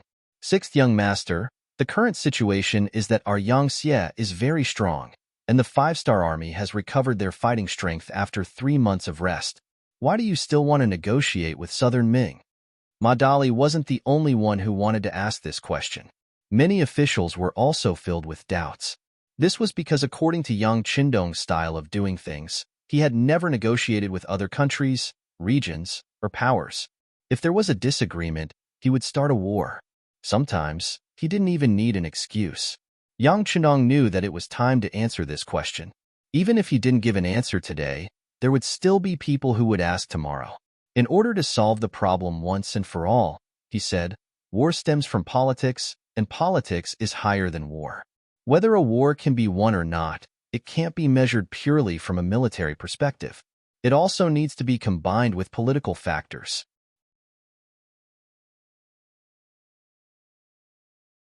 Chapter 1627. For example, let's attack the Southern Ming Empire. We can definitely win, but how much will we have to pay? You have to know that in the eyes of many Han people, the Great Ming Empire is still orthodox. Even if they are divided into the Northern and Southern Ming Empires, it is still the same. If the people do not lose their minds, it is not wise to attack rashly. Furthermore, if we take over the Southern Ming Empire by force, not to mention what kind of resistance we will encounter, the Southern Ming Empire will not give up easily. Their destructive power is obvious. As such, if we want to recover and rebuild, we will need to invest a large amount of manpower and resources. As for these, we are not ready yet.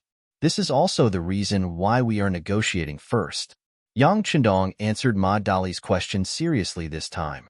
This caused the other party to continuously nod his head, as if he had thought of something.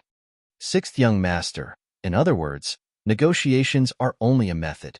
In the end, we might use force? It is not a possibility, but we will definitely use force. Some people are like this. If you only show off your muscles, they will not be afraid and will think that it is just for show. As long as you place a large blade on their neck and let them feel the coldness, they will truly be afraid and lower their heads. Thus, once the Yang Xie has made all the preparations and has enough reasons to convince the world, they will make their move. Speaking to here, Yang Chendong's eyes flashed with a complicated expression, but he quickly became firm again. As for the reasons needed, someone should be sending it to us soon. Ma Dali naturally did not understand the deeper meaning of Yang Chendong's words. As a qualified official, he had to know what he should know and what he should not inquire about. Otherwise, he would only bring trouble to himself. Yes, sixth young master, this official understands. That's right. Before Minister Xie Chong left, he said that the Southern Ming Empire's observation team will soon arrive at Crimson City. Do you think this is a method to attack them? Of course. Yang Chendong nodded and gave an affirmative answer. This observation group will be led by your Ministry of Foreign Affairs. You must entertain them well. They are the best propaganda tool. When they return to the Southern Ming dynasty, they will definitely bring us many unexpected surprises. Yang Chendong grew up in the 80s and 90s, and there was a very popular saying that the moon in foreign countries was rounder than in China. Just because of this slogan, who knew how many capable and talented people racked their brains to go abroad? Even if it was to wash dishes or do small jobs there, they were unwilling to return to their motherland. This time, in the eyes of many people in the Southern Ming Empire, Crimson City was a foreign country. It was believed that the saying that the moon in Crimson City was rounder than the moon in the Southern Ming Empire would soon become popular. There's an old saying that goes, guarding the mouths of the people is more dangerous than guarding the rivers. As long as this observation group dared to come, Yang Chenong would let this observation group become Yang Xie's lobbyists in the southern Ming dynasty. At that time, the news would spread from 1 to 10, and from 10 to 100, and from 100 to 1,000. There would be a huge problem within the southern Ming Empire, and this would be the best support for the next attack against the southern Ming Empire. Just as Yang Chendong and Ma Dali were discussing the matter of the observation group, in the capital of the southern Ming Empire, Xie Chong had also rushed back, covered in dust. In the palace hall, Xie Chong handed up a memorial. It was the final result of the negotiations with Ma Dali. Although there were many humiliating terms in it that could be said to be humiliating, at least the five-star army was cut off. For the southern Ming Empire, this was already considered a good result. Of course, these terms were not equal, and Zhu Qijin was not foolish enough to make it public. That would be slapping himself and his officials' faces. Thus, after he received the memorial, he changed the topic. My beloved officials, Yang Xie has only been developing for a little more than 10 years. However, they have such powerful strength. Why is that?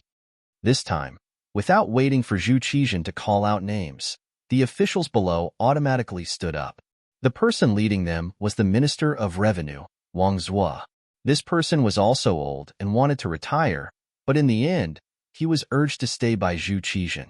It was not because of anything else, but because there was no one more suitable for this position in the southern Ming Empire than Wang Zhuo. Money and provisions were important, and it was not reassuring to leave it to others. Wang Zhuo stood up and replied, "Your Majesty, this subject has always heard that Yang Xie's Crimson City's commerce and industry are very developed. It is because of this that they were able to earn a large amount of money in a very short period of time. This must be the foundation of Yang Xie's strength." That's right. Although Zhu Qijin did not want this result, he had to admit that this result was very correct. Thus, he nodded. Minister Wang's words are very true. Yang Xie's strength is greater than theirs. They have a strong foundation of money, and their financial resources are very sufficient. This is the reason why they were able to establish such a powerful army. Here comes the problem. What they can do, we can do as well. This time, Minister Xie put in a lot of effort to help us get an observation team. This emperor thinks that we should all go to Crimson City and take a look. We can learn from the enemy and subdue them. Zhu Qijin credited the matter of the observation group to Xie Chong. In fact, it was Yang Chendong who suggested it. This was the emperor's power play. If it was Yang Chendong who invited everyone, they would only be grateful to Yang Chendong. But if Zhu Qijin said that he fought for it, then everyone would be grateful to him. As soon as he said this, the officials below began to discuss. The officials in this era did not have many exciting lives. If they did, they would just gather together to watch singing and dancing and drink wine. As for climbing mountains and swimming, only those officials who were not successful could do that. Just like today's officials in the main hall, which one of them did not prepare for court at the 5th watch and enter court at the 6th watch. They woke up so early every day, and some of them did not even have enough time to sleep. Yet they still wanted to go and take a look. It was beautiful. But now, there was such an opportunity to go out and take a look. It was a trip at public expense. Previously, there was news that Yang Xie would pay for the entire observation group. This was naturally Yang Chendong's own initiative, because he still hoped that these people would become his propagandists and promote Yang Xie's power. Naturally, when Zhu Qijin said this, it was because he wanted Minister Xie Chong to fight for it. Regardless of the reason, to be able to travel at public expense, it was said that Crimson City was very advanced, and there were many good things there, many of which could not be bought in the capital of the southern Ming dynasty. Just based on this point, who would not be willing? For a time, many officials in the imperial court were eager to give it a try. They were all thinking about signing up as soon as possible after the imperial court ended. They did not want to be unable to sign up just because the quota was full. That would be too much of a pity. Zhu Qijin agreed in principle that everyone wanted to go to Crimson City to take a look. Firstly, he wanted to let these people see how Crimson City developed and learn from it. Even if he couldn't learn the essence of it, it would still be beneficial to imitate it and learn it.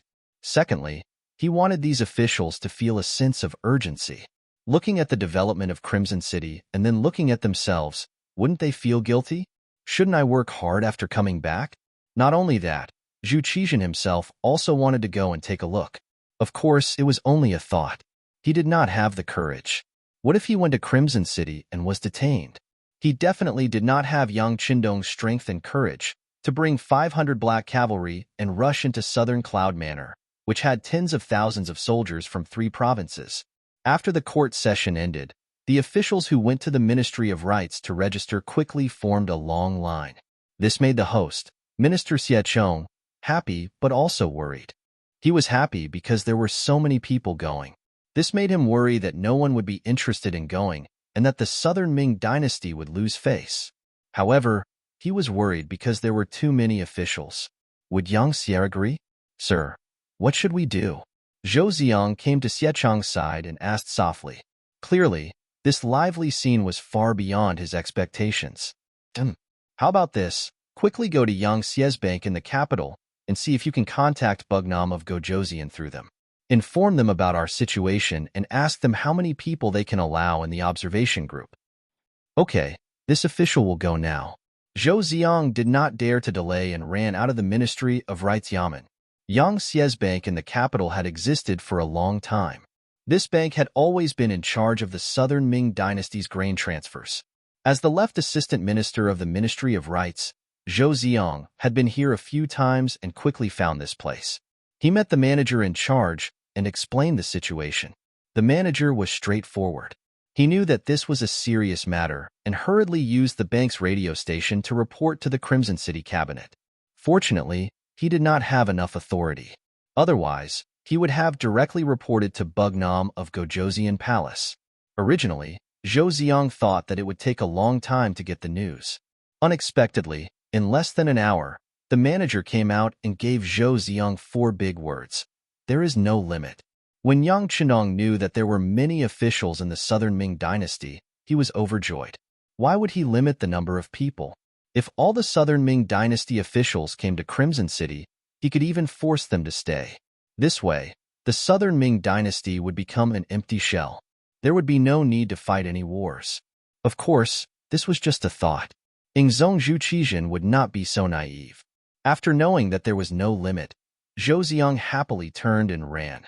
When he returned to the Ministry of Rites Yamen and reported the matter to Minister Xiechong, he was overjoyed. This was because when Zhou Ziang was away, who knew how many people used their connections to find him and asked for a spot in the observation group. However, he did not know what Bugnam of Gojoseon's bottom line was.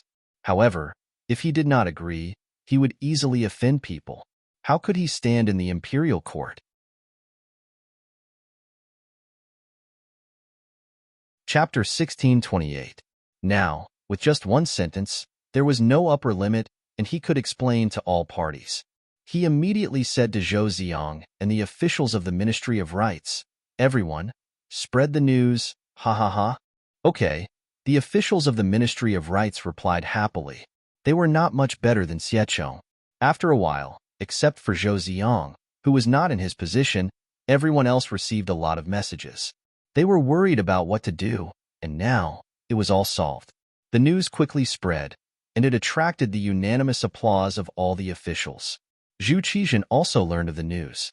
He thought maliciously that he should send more people to eat Yang Qinong dry.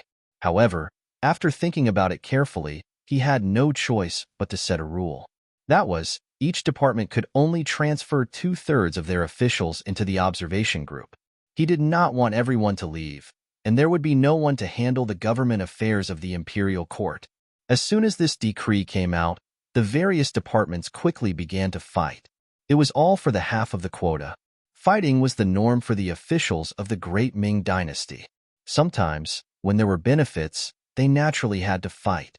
This involved whether they could take the opportunity to develop and become stronger. When there was nothing to do, they also had to fight.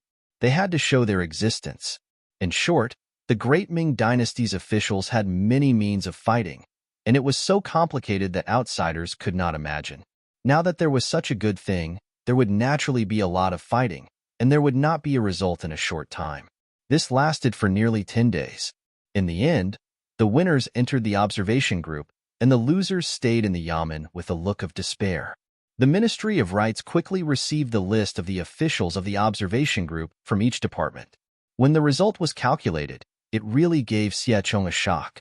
When he saw the final result, there were more than 3,600 officials. He stood in place as if he had crashed.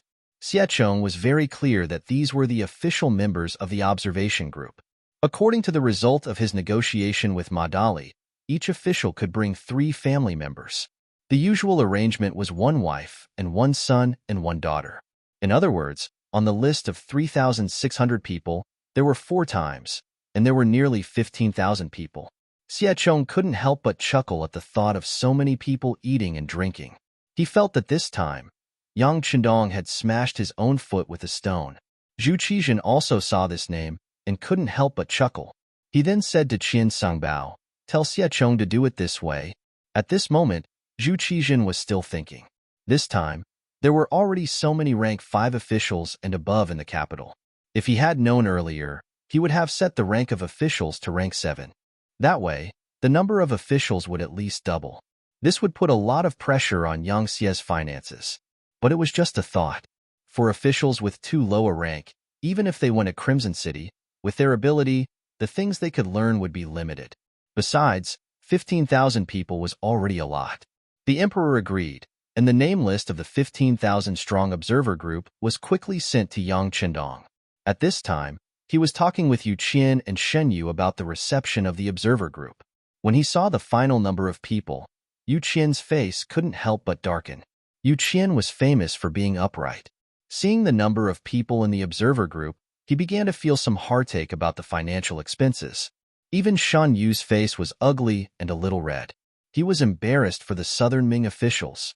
Did they take advantage of the situation? Did they have any shame? On the other hand, Yang Chendong didn't have the slightest displeasure. On the contrary, he was very happy as he muttered to himself, 15,000 people isn't a lot. I don't know what kind of influence it will have by borrowing their mouths." "King, what did you say?" Yu Qian and Shen Yu didn't hear clearly and asked curiously. "Oh, nothing. This king said that they are all children of the great Han dynasty. We have to properly receive them. As the host, we can't be stingy. Pavilion elders, you can first estimate how much silver is needed to entertain the guests." Yang Chendong waved his hand and asked indifferently. Yu Qian and Shen Yu, who had done some work in advance, had prepared 500,000 taels for this matter. This was already not a small amount. However, they didn't expect the number of people in the observer group to be so large. Just the transport ships sent out were more than 10. After all, they had to leave enough space. They couldn't make it crowded after inviting people. Wouldn't that be contrary to their original intention? That, 2 million taels? Shen Yu first glanced at Yu Qian, then carefully probed with a question. However, when he saw Yang Chendong frown, he quickly changed his words. 1,500,000 taels is also fine. If it's any less, I'm afraid we won't be able to reach our initial goal. No, it's not that the difference is too big, but it's too little. Since it was us who took the initiative to invite them over, since we had the intention of letting them advertise our 5-star army, how could we be too petty? How about this? We'll give you 5 million taels as the basic cost. If it's not enough, we'll add more. In addition, we'll give you 370,000 yang coins to ensure that every official will receive 100 yang coins to buy the items they want. The yang dollar was the highest currency in the yang system. There was no other currency that could compare to it. In principle, yang xie coins weren't allowed to be exchanged. There was only one way to obtain them, and that was to receive a certain amount of money from the yang xie officials. Furthermore, those who had made great contributions to yang xie would receive additional rewards. With yang coins, one could purchase the items they wanted from the yang department store in Crimson City. The items here only accepted yang coins. In other words, without yang coins, even if you brought out a mountain of gold or silver, you wouldn't be able to buy anything from there. On the other hand, the items in the yang department store couldn't be seen from the outside. For example, there were the best cosmetics, exquisite watches, practical binoculars, high-class Chinese tunic suits and cheongsams with unique numbers printed on them, as well as high heels for women and shiny leather jackets for men. There were also exquisite palm-sized mirrors decorated with beautiful eyes, mini Buddha statues, Guanyin statues, and so on that could be hung in front of one's chest. There were even more high-end items, such as flashlights and sewing machines, bicycles, electric scooters, and so on. In short, they were items that didn't have high production capacity or were laborious to produce. These weren't like ordinary mirrors, glass products, soap, perfume, toothpaste, and other items that could be casually exported. Instead, they were only sold in the Yang department store. Many of the newly developed Yang Xie products were placed in the Yang department store by Yes Hin. They were only waiting for people with Yang coins to buy them. Once they had a certain amount of production capacity, they could be exported. Such goods would naturally be taken off the shelves. Because of this, the exchange value of Yang coins was very high in the market. Often, 100 taels could be exchanged for 1 Yang coin. This was why there was a price but no market. When Yu Qian and Shen Yu heard that Yang Chendong had taken out so many things at once, their eyes widened. They knew that Yang Chendong attached great importance to this matter, but they didn't expect it to be so important that he would take out 370,000 just for Yang coins. Every Southern Ming official received more than 100 Yang coins. It had to be known that even the 2 elders only received 100 Yang coins a month after their salary. As for the lower-level officials, they only received a few dozen Yang coins. There were even some who received a dozen Yang coins a month. This is a big deal. After a round of exclamations, even Yu Qian, who had always treated money like dirt, couldn't help but sigh. Very satisfied with the 2 elders' performance, Yang Chenong chuckled. If that's the case, are the 2 elders confident in completing the task? No problem. Yu Qian and Shen Yu stood up at the same time. At this moment, their hearts were filled with great confidence. Yang Xie had made all kinds of preparations. Under the expectations of the Southern Ming officials, 10 modified tourist boats arrived at the Suzhou port not far from Nanjing. Here, nearly 15,000 Southern Ming officials were waiting.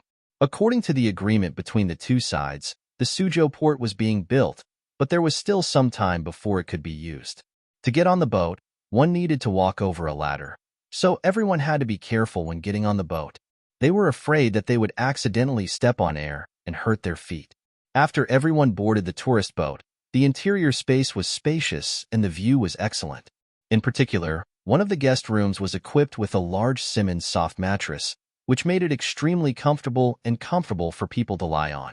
At this moment, Wang Zhiqing's butt sank into the mattress as he clicked his tongue in wonder. Before this, Wang Zhiqing had already seen the world. As the eldest grandson of the Minister of Revenue, Wang Zhua, what kind of good things had he not seen since he was young? Even though he had been to the imperial palace a few times with his grandfather, when he lay on the mattress, he still felt like Granny Lu who had just entered the palace for the first time. Everyone says that Yang Xie is very rich and that the progress of society is more civilized and advanced. Could it be that this isn't just a legend? Wang Zhiqing said as he lightly stroked the mattress. Bang! The door suddenly opened from the outside. Then, a girl around the same age as Wang Zhiqing, around 14 or 15 years old, rushed in. As soon as she entered the room, she yelled, "Brother, did you go into the bathroom? What are you doing? Don't you know that you have to knock before entering someone's room? You're already so old, yet you're still so rude." Although he was scolding her, his words were not harsh. It showed his tolerance and generosity towards the girl in front of him. The girl's name was Wang Shang. She was the granddaughter of Minister Wang Zhua and Wang Zhiqing's sister. Perhaps because they were siblings and they were too familiar with each other, Wang Shang did not take her brother's words seriously. Instead, she continued to chatter, "Brother, did you see the bathroom?" What bathroom? What is that? Is it a person's name?" Wang Zhiqing's face was filled with confusion.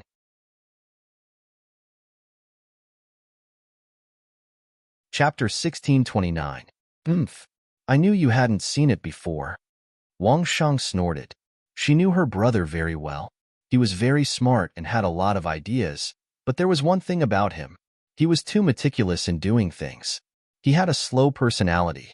She thought that her brother must not have had time to go to the washroom, so she purposely came to show off. "Brother, come here. I'll tell you what the washroom is, what's here, and how to use it." Wang Shang pulled Wang Zhiqing's hand and led him to the side of the room. After a full 10 minutes, Wang Zhiqing walked out of the washroom as if he was in a dream. After showing off, Wang Shang also left the room to find her sisters. Wang Zhiqing, who was left behind, was a little confused. The items in the bathroom just now had really shocked him. For example, the expensive shampoo, shower gel, the porcelain bathtub that was big enough for him to lie down in, and the toilet that could be flushed at any time. With Wang Jiqing's family background, he had experienced these things before, but they were completely different from the things here. Take the bathtub, for example. There was a faucet on the side. When you turned it to the left, it was cold water. When you turned it to the right, it was hot water. It was really very convenient. It was far different from his own home, where he had to boil water in advance to take a bath. When the water turned cold, he had to ask the servants to refill it. It was just a ship that was welcoming them, but the room was already so luxurious. Wang Jiqing couldn't help but wonder what it would be like when they arrived at Yangtze's capital, Qiqian City. In fact, Wang Jiqing wasn't the only one with such thoughts. Many people in the same industry had such thoughts. They were looking forward to the rest of the journey. It would take a few more days to get from Suzhou to Qiqian City. There were still things happening in Qiqian City. For example, a guest was welcomed in the palace. It wasn't exactly a guest. It should be said that it was a member of the family. He was Yang Chundong's fourth brother, Yang Yang. Among the brothers, Yang Yang was the most useless existence in Ming. When his brothers had things to do, he became a good-for-nothing. He went to restaurants every day to walk birds, giving people the impression that he had nothing to do. In the end, Yang Yang was just born at the wrong time. He still had some ability and insight. This could be seen from the fact that he had condescended to create sixth brother early on. Sure enough, after deciding to follow Yang Chendong, Yang Yang's life changed. She held great power and became Yang Xie's spokesperson in the Southern Ming dynasty. Not only did she receive the respect of countless people, she could get whatever she wanted with just a stretch of her hand. She truly lived the life of a deity. If he hadn't been assassinated by a ninja, he would still be in the Southern Ming Empire and wouldn't be willing to return to Kaisen City. This was not to say that Yang Yang did not like Qiqian City. In terms of facilities, Qiqian City was much better than the capital of the Southern Ming dynasty. However, since he was back here, he had to abide by the rules of the Southern Ming dynasty. For Yang Yang, who was used to freedom, it was more comfortable in the Southern Ming dynasty. He could do whatever he wanted.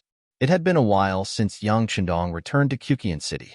During this time, the two brothers had met, but time was too tight and they only exchanged a few words. Now that Yang Chendong had done all the important things he should have done, he slowly became free.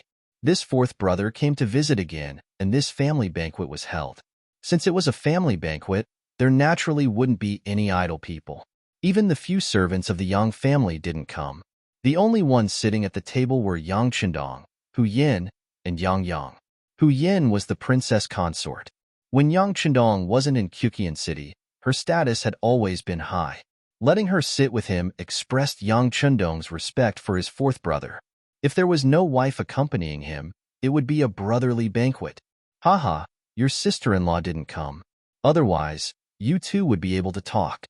Yang Yang looked at Hu Yin and chuckled. Then fourth brother can send someone to bring sister-in-law over when you have time. Hu Yin replied with a smile. All right, I'll send someone to do that. Haha, Yang Yang heartily laughed. Then, he looked at Yang Chendong. He took the initiative to raise his wine glass and said with a sigh, Sixth brother, although I am your elder brother, I am convinced by what you have done. Come, let me toast you. Haha, fourth brother, please. Yang Chendong laughed heartily and toasted his brother. Although one was his fourth brother and the other was his sixth brother, the disparity in status made Yang Yang no longer dare to act like an elder brother. Over the years, Yang Chendong had proven his ability with facts. Not only did Yang Yang feel pressured when he saw Yang Chendong, he even felt restrained sometimes. Even big brother Yang Gong, second brother Yang Rang, third brother Yang Shi, and fifth brother Yang Guifeng, who were far away in the capital of northern Ming, felt the same way. Once they saw the current Yang Chendong, they would also feel the pressure increase. After toasting with Yang Chendong felt a little more confident. At the very least, he didn't feel that Yang Chendong was estranged from his fourth brother. This gave him the confidence to say the words he had prepared because he truly wanted to do something and help Yang Chendong. Before he could think of a way to say it, Yang Chendong took the lead and asked, Fourth brother, are your injuries okay? Don't worry, The assassination attempt happened in the capital of the southern Ming dynasty. They must express their sincerity and compensate you personally. Because of an assassination attempt, the southern Ming dynasty had to compensate him. Only Yang Qindong had the confidence to say these words. If it was someone else, they would at most receive a few words of comfort. As for others, it was better not to think about it. It was just a daydream. Haha. Yang used this as an opening and laughed. Then he patted his chest and said, "Fourth brother, my body is very good. Sixth brother doesn't need to worry. As for compensation, you can decide. I have saved some money over the years, so I don't really care. But speaking of this matter, the Southern Ming dynasty has contacted me in private." Oh, they contacted you in private? As if it was the first time he heard about this matter, Yang Qindong picked up a piece of cauliflower and put it in his mouth. Yang Qindong had already trained himself to not show his emotions on his face. Sometimes, he would smile, but no one knew what he was thinking in his heart. Yes, they contacted me. Yang didn't look at Yang Qindong's expression. Instead, he said, "The person who contacted me has a big background." Big background? Then it must be a big shot. Let me guess. Yang Qindong's lips curled slightly. Some fragments of his mind couldn't help but faintly connect. Seeing that Yang Qindong wanted to guess, Yang also became interested. Okay, then sixth brother can guess. Yang Qindong didn't let Yang wait for long before he spat out 3 words, "Manager Chow." Yang's eyes flashed with astonishment. Then, he couldn't help but give a thumbs up. Fourth brother is amazing. It is indeed Chao Jixiang. He is now the manager of the Southern Ming dynasty's Imperial Guard. Following that, Yang spilled everything he knew, as well as what Chao Jixiang's men had told him. As for this Chao Jixiang, although he has a high position and power in the Southern Ming dynasty, that is only on the surface. Right now, he is not too favored by the Ying sect. Moreover, there is an additional Qian Sangbao above him. This person has gotten together with another head eunuch, Kaizhong, and is constantly squeezing his living space.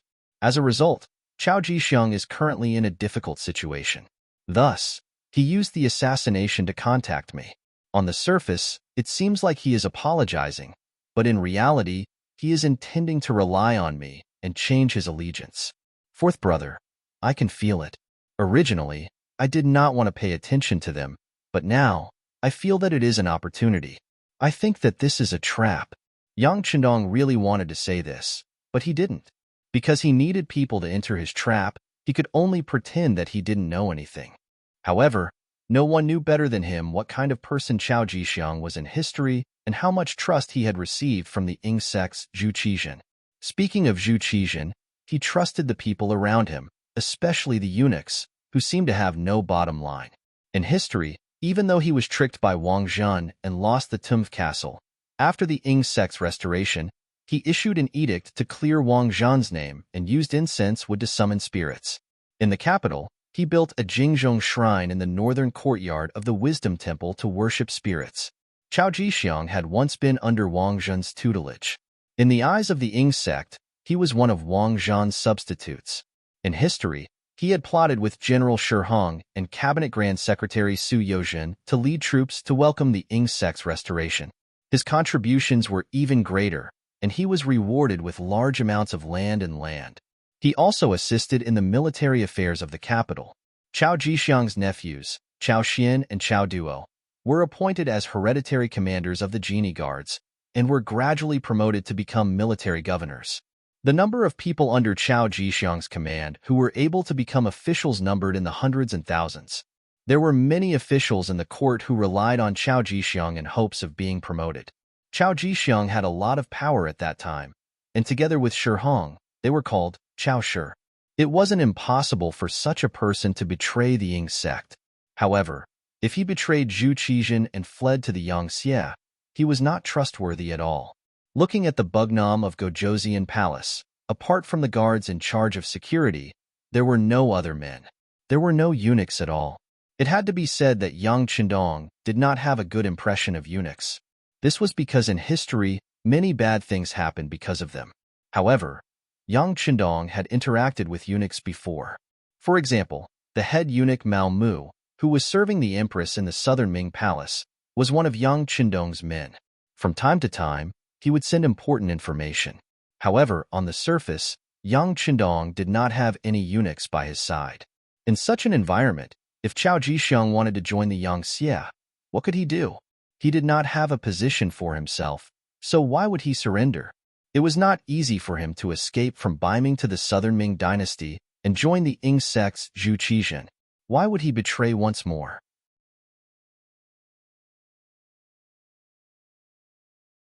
Chapter 1630.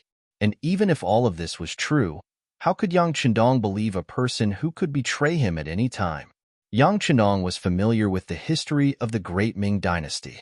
Even though Yang Qindong didn't seem to care much about the Great Ming Dynasty, and Chao Jixiang was also a guard of the Imperial Secret Service, he was very mysterious and came and went without a trace. However, Yang Qindong also knew this person very well. It was because of this understanding that he was very sure that this person would never betray the southern Ming Dynasty's emperor, Zhu Qizhen, nor would he surrender like Yang said. All of this was just a trap. With a plan in mind, Yang Qindong pretended that he didn't know anything and said to Yang, "Fourth brother, this is a good thing. Since that's the case, you can continue to contact him.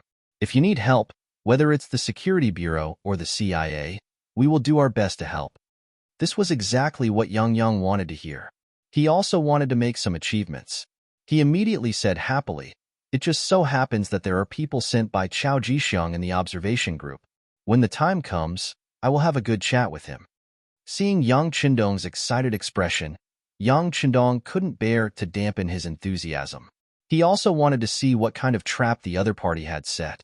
He didn't believe that Yang Qindong would betray him. With the other party's ability, even if something happened to him, it was impossible for him to rise to the position of Yangxie. In other words, there would only be disadvantages and no benefits.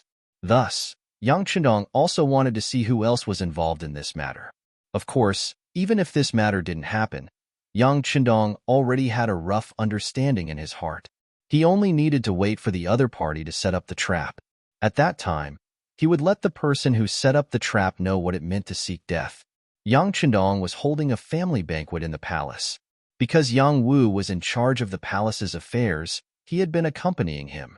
In a small courtyard outside the palace, Cui Xiu left the palace with the excuse of not feeling well.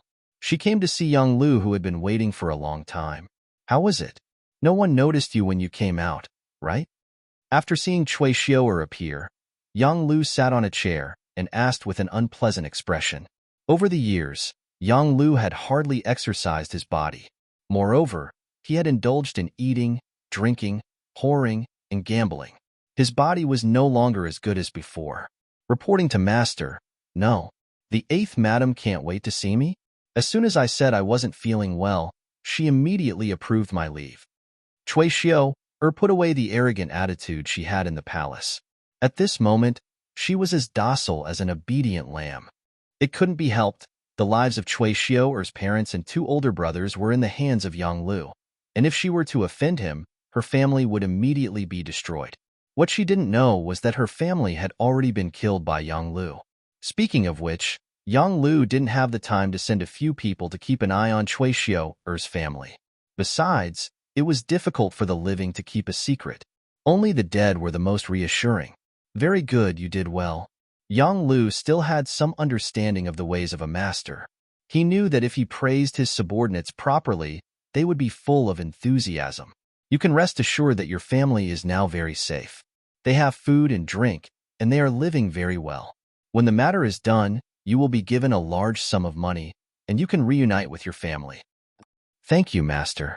When she heard that she could reunite with her family, Cui Xiu's eyes flashed with yearning. The reason why she did these things was for the safety of her family.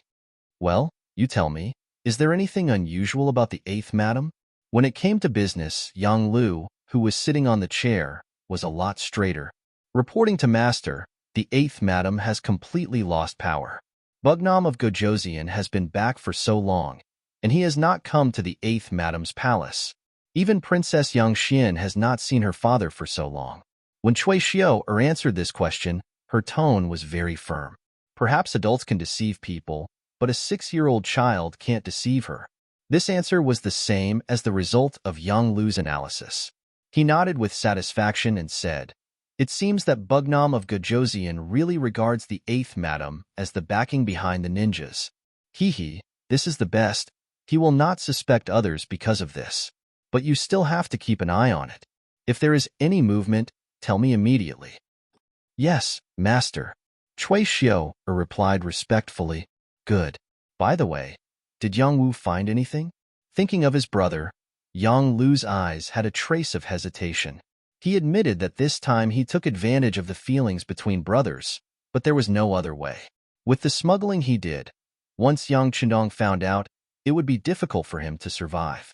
At that time, even if the other brothers pleaded for him, the result would not change. Over the years, Yang Lu thought that he understood Yang Chendong.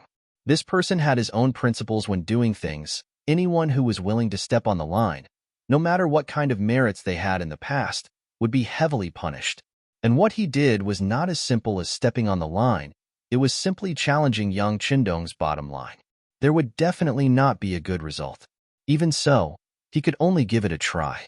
If he won, then he would reach the peak of his life. On the other hand, if he lost, he would just die. Even if he waited, he would still die. If there was still a chance, why not? As such, Yang Lu's outlook on life was completely distorted. When asked about Yang Wu, Cui Xiao replied truthfully, "This person, other than being a little lecherous, really doesn't have any other shortcomings. After observing for a while, I found that Yang Wu is not a greedy person. He never accepts gifts, and basically there is no abuse of power, so it is really difficult to threaten him." Yes, it is very difficult. Yang Lu couldn't help but sigh after listening. He had thought of dragging Yang Wu down more than once. It must be said that this person's position in Crimson City was too stable, and his influence was great. If he had his help, many things would be much smoother, and he wouldn't have to be so careful today. For example, if Yang Wu was willing to cooperate with him, he could completely control the palace. Then, for the safety of his wife and child, Yang Hodong would have to bow down. Unfortunately, he couldn't find anything to use against him after searching for a long time. And if he were to say something rashly, not only would Yang Wu not help him, he might even report him to the young master. If that was the case, all the planning would be meaningless. Although it is very difficult, we still have to try. Let's continue searching. I don't believe that he won't be greedy when he has such great power. And as long as we find him, our big plan will succeed. Yang Lu still didn't give up. "I understand." Cui Xiao nodded and agreed. Then, Cui Xiao left. A figure flashed in the small courtyard, and Yang Ying walked out from the darkness. "Yang Ying, do you think it's possible to persuade Yang Wu to work for us?"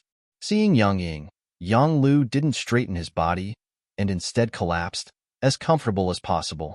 A look of disgust flashed across Yang Ying's eyes as he stared at Yang Lu's body that was as soft as mud. Even Yang Lu didn't know that his real identity was a secret agent of the Southern Ming Brocade Guard, and was directly under the command of the factory guard, Chao Jixiang. In the entire Southern Ming Empire's embroidered uniform guard, only Chao Jixiang knew his identity. This was the greatest way to prevent his identity from being exposed. Facts also prove that all these years, ever since he sided with Yang Lu, and became the most trusted butler step by step, no one doubted his identity. And Yang Lu could be where he was today. It was all because of his help. A young man with ambition had turned into a gluttonous, lazy, and greedy person who was afraid of death. Many times, Yang Ying looked down on Yang Lu. This was because if the two of them were in different positions, he would never betray his master. This was one of the 5 servants of Bugnam of Gajosian, and his identity was extremely noble. As long as he didn't court death, he would definitely live a life of glory. However, he didn't have the ability, and yet he still wanted to achieve great things. Why didn't he take a piss and look at himself in the mirror? For someone like Yang Lu, even if he was a small 7th-rank county official, he wouldn't be able to manage a county well. Yet he still wanted to be like Yang Chendong, a prince of the great Ming dynasty. He really didn't know the immensity of heaven and earth. Although he looked down on him in his heart, before the mission was completed, he was still very respectful on the surface. He lowered his head and said, "Master, It's too difficult to persuade Yang Wu, and the risk is too great. It's better to abandon this idea for now. The Southern Ming Dynasty's observation group is about to arrive, and there's also a secret agent from the Southern Ming Brocade Guard following them. He will come in contact with Yang, so we should do a good job in writing this article. Yes, we still have to use Yang first. Speaking of which, this person is an idiot. He doesn't even know that he's being used, haha. Speaking of Yang Lu laughed loudly. However, how could he know that in Yang Ying's eyes, he was also an idiot? After the Southern Ming Dynasty's observation group was bumpy on the sea for a few days, they finally appeared outside the new pier of Crimson City. Because of Yang Qindong's importance, in order to welcome them, Yu Qian and Shan Yu did a lot of work. When they knew that the observation group was about to arrive at the new pier, 2 old officials and a group of Yangxia officials stood outside the pier to welcome them. On the new pier, there were many street lamps, and the cement steps were painted with a layer of gold paint. It looked very magnificent. In front of the pier, a military band was wearing brand new military uniforms and standing in formation, playing the song Our Great Han, adapted from our great Ming dynasty. Under the passionate rhythm, there was a group of youths wearing white and blue school uniforms standing at the side with flower garlands in their hands. They were all primary school students from the Yang Family Academy, and they were here to present flowers to the observation group. You're tuning in to the Warrior Lore YouTube channel.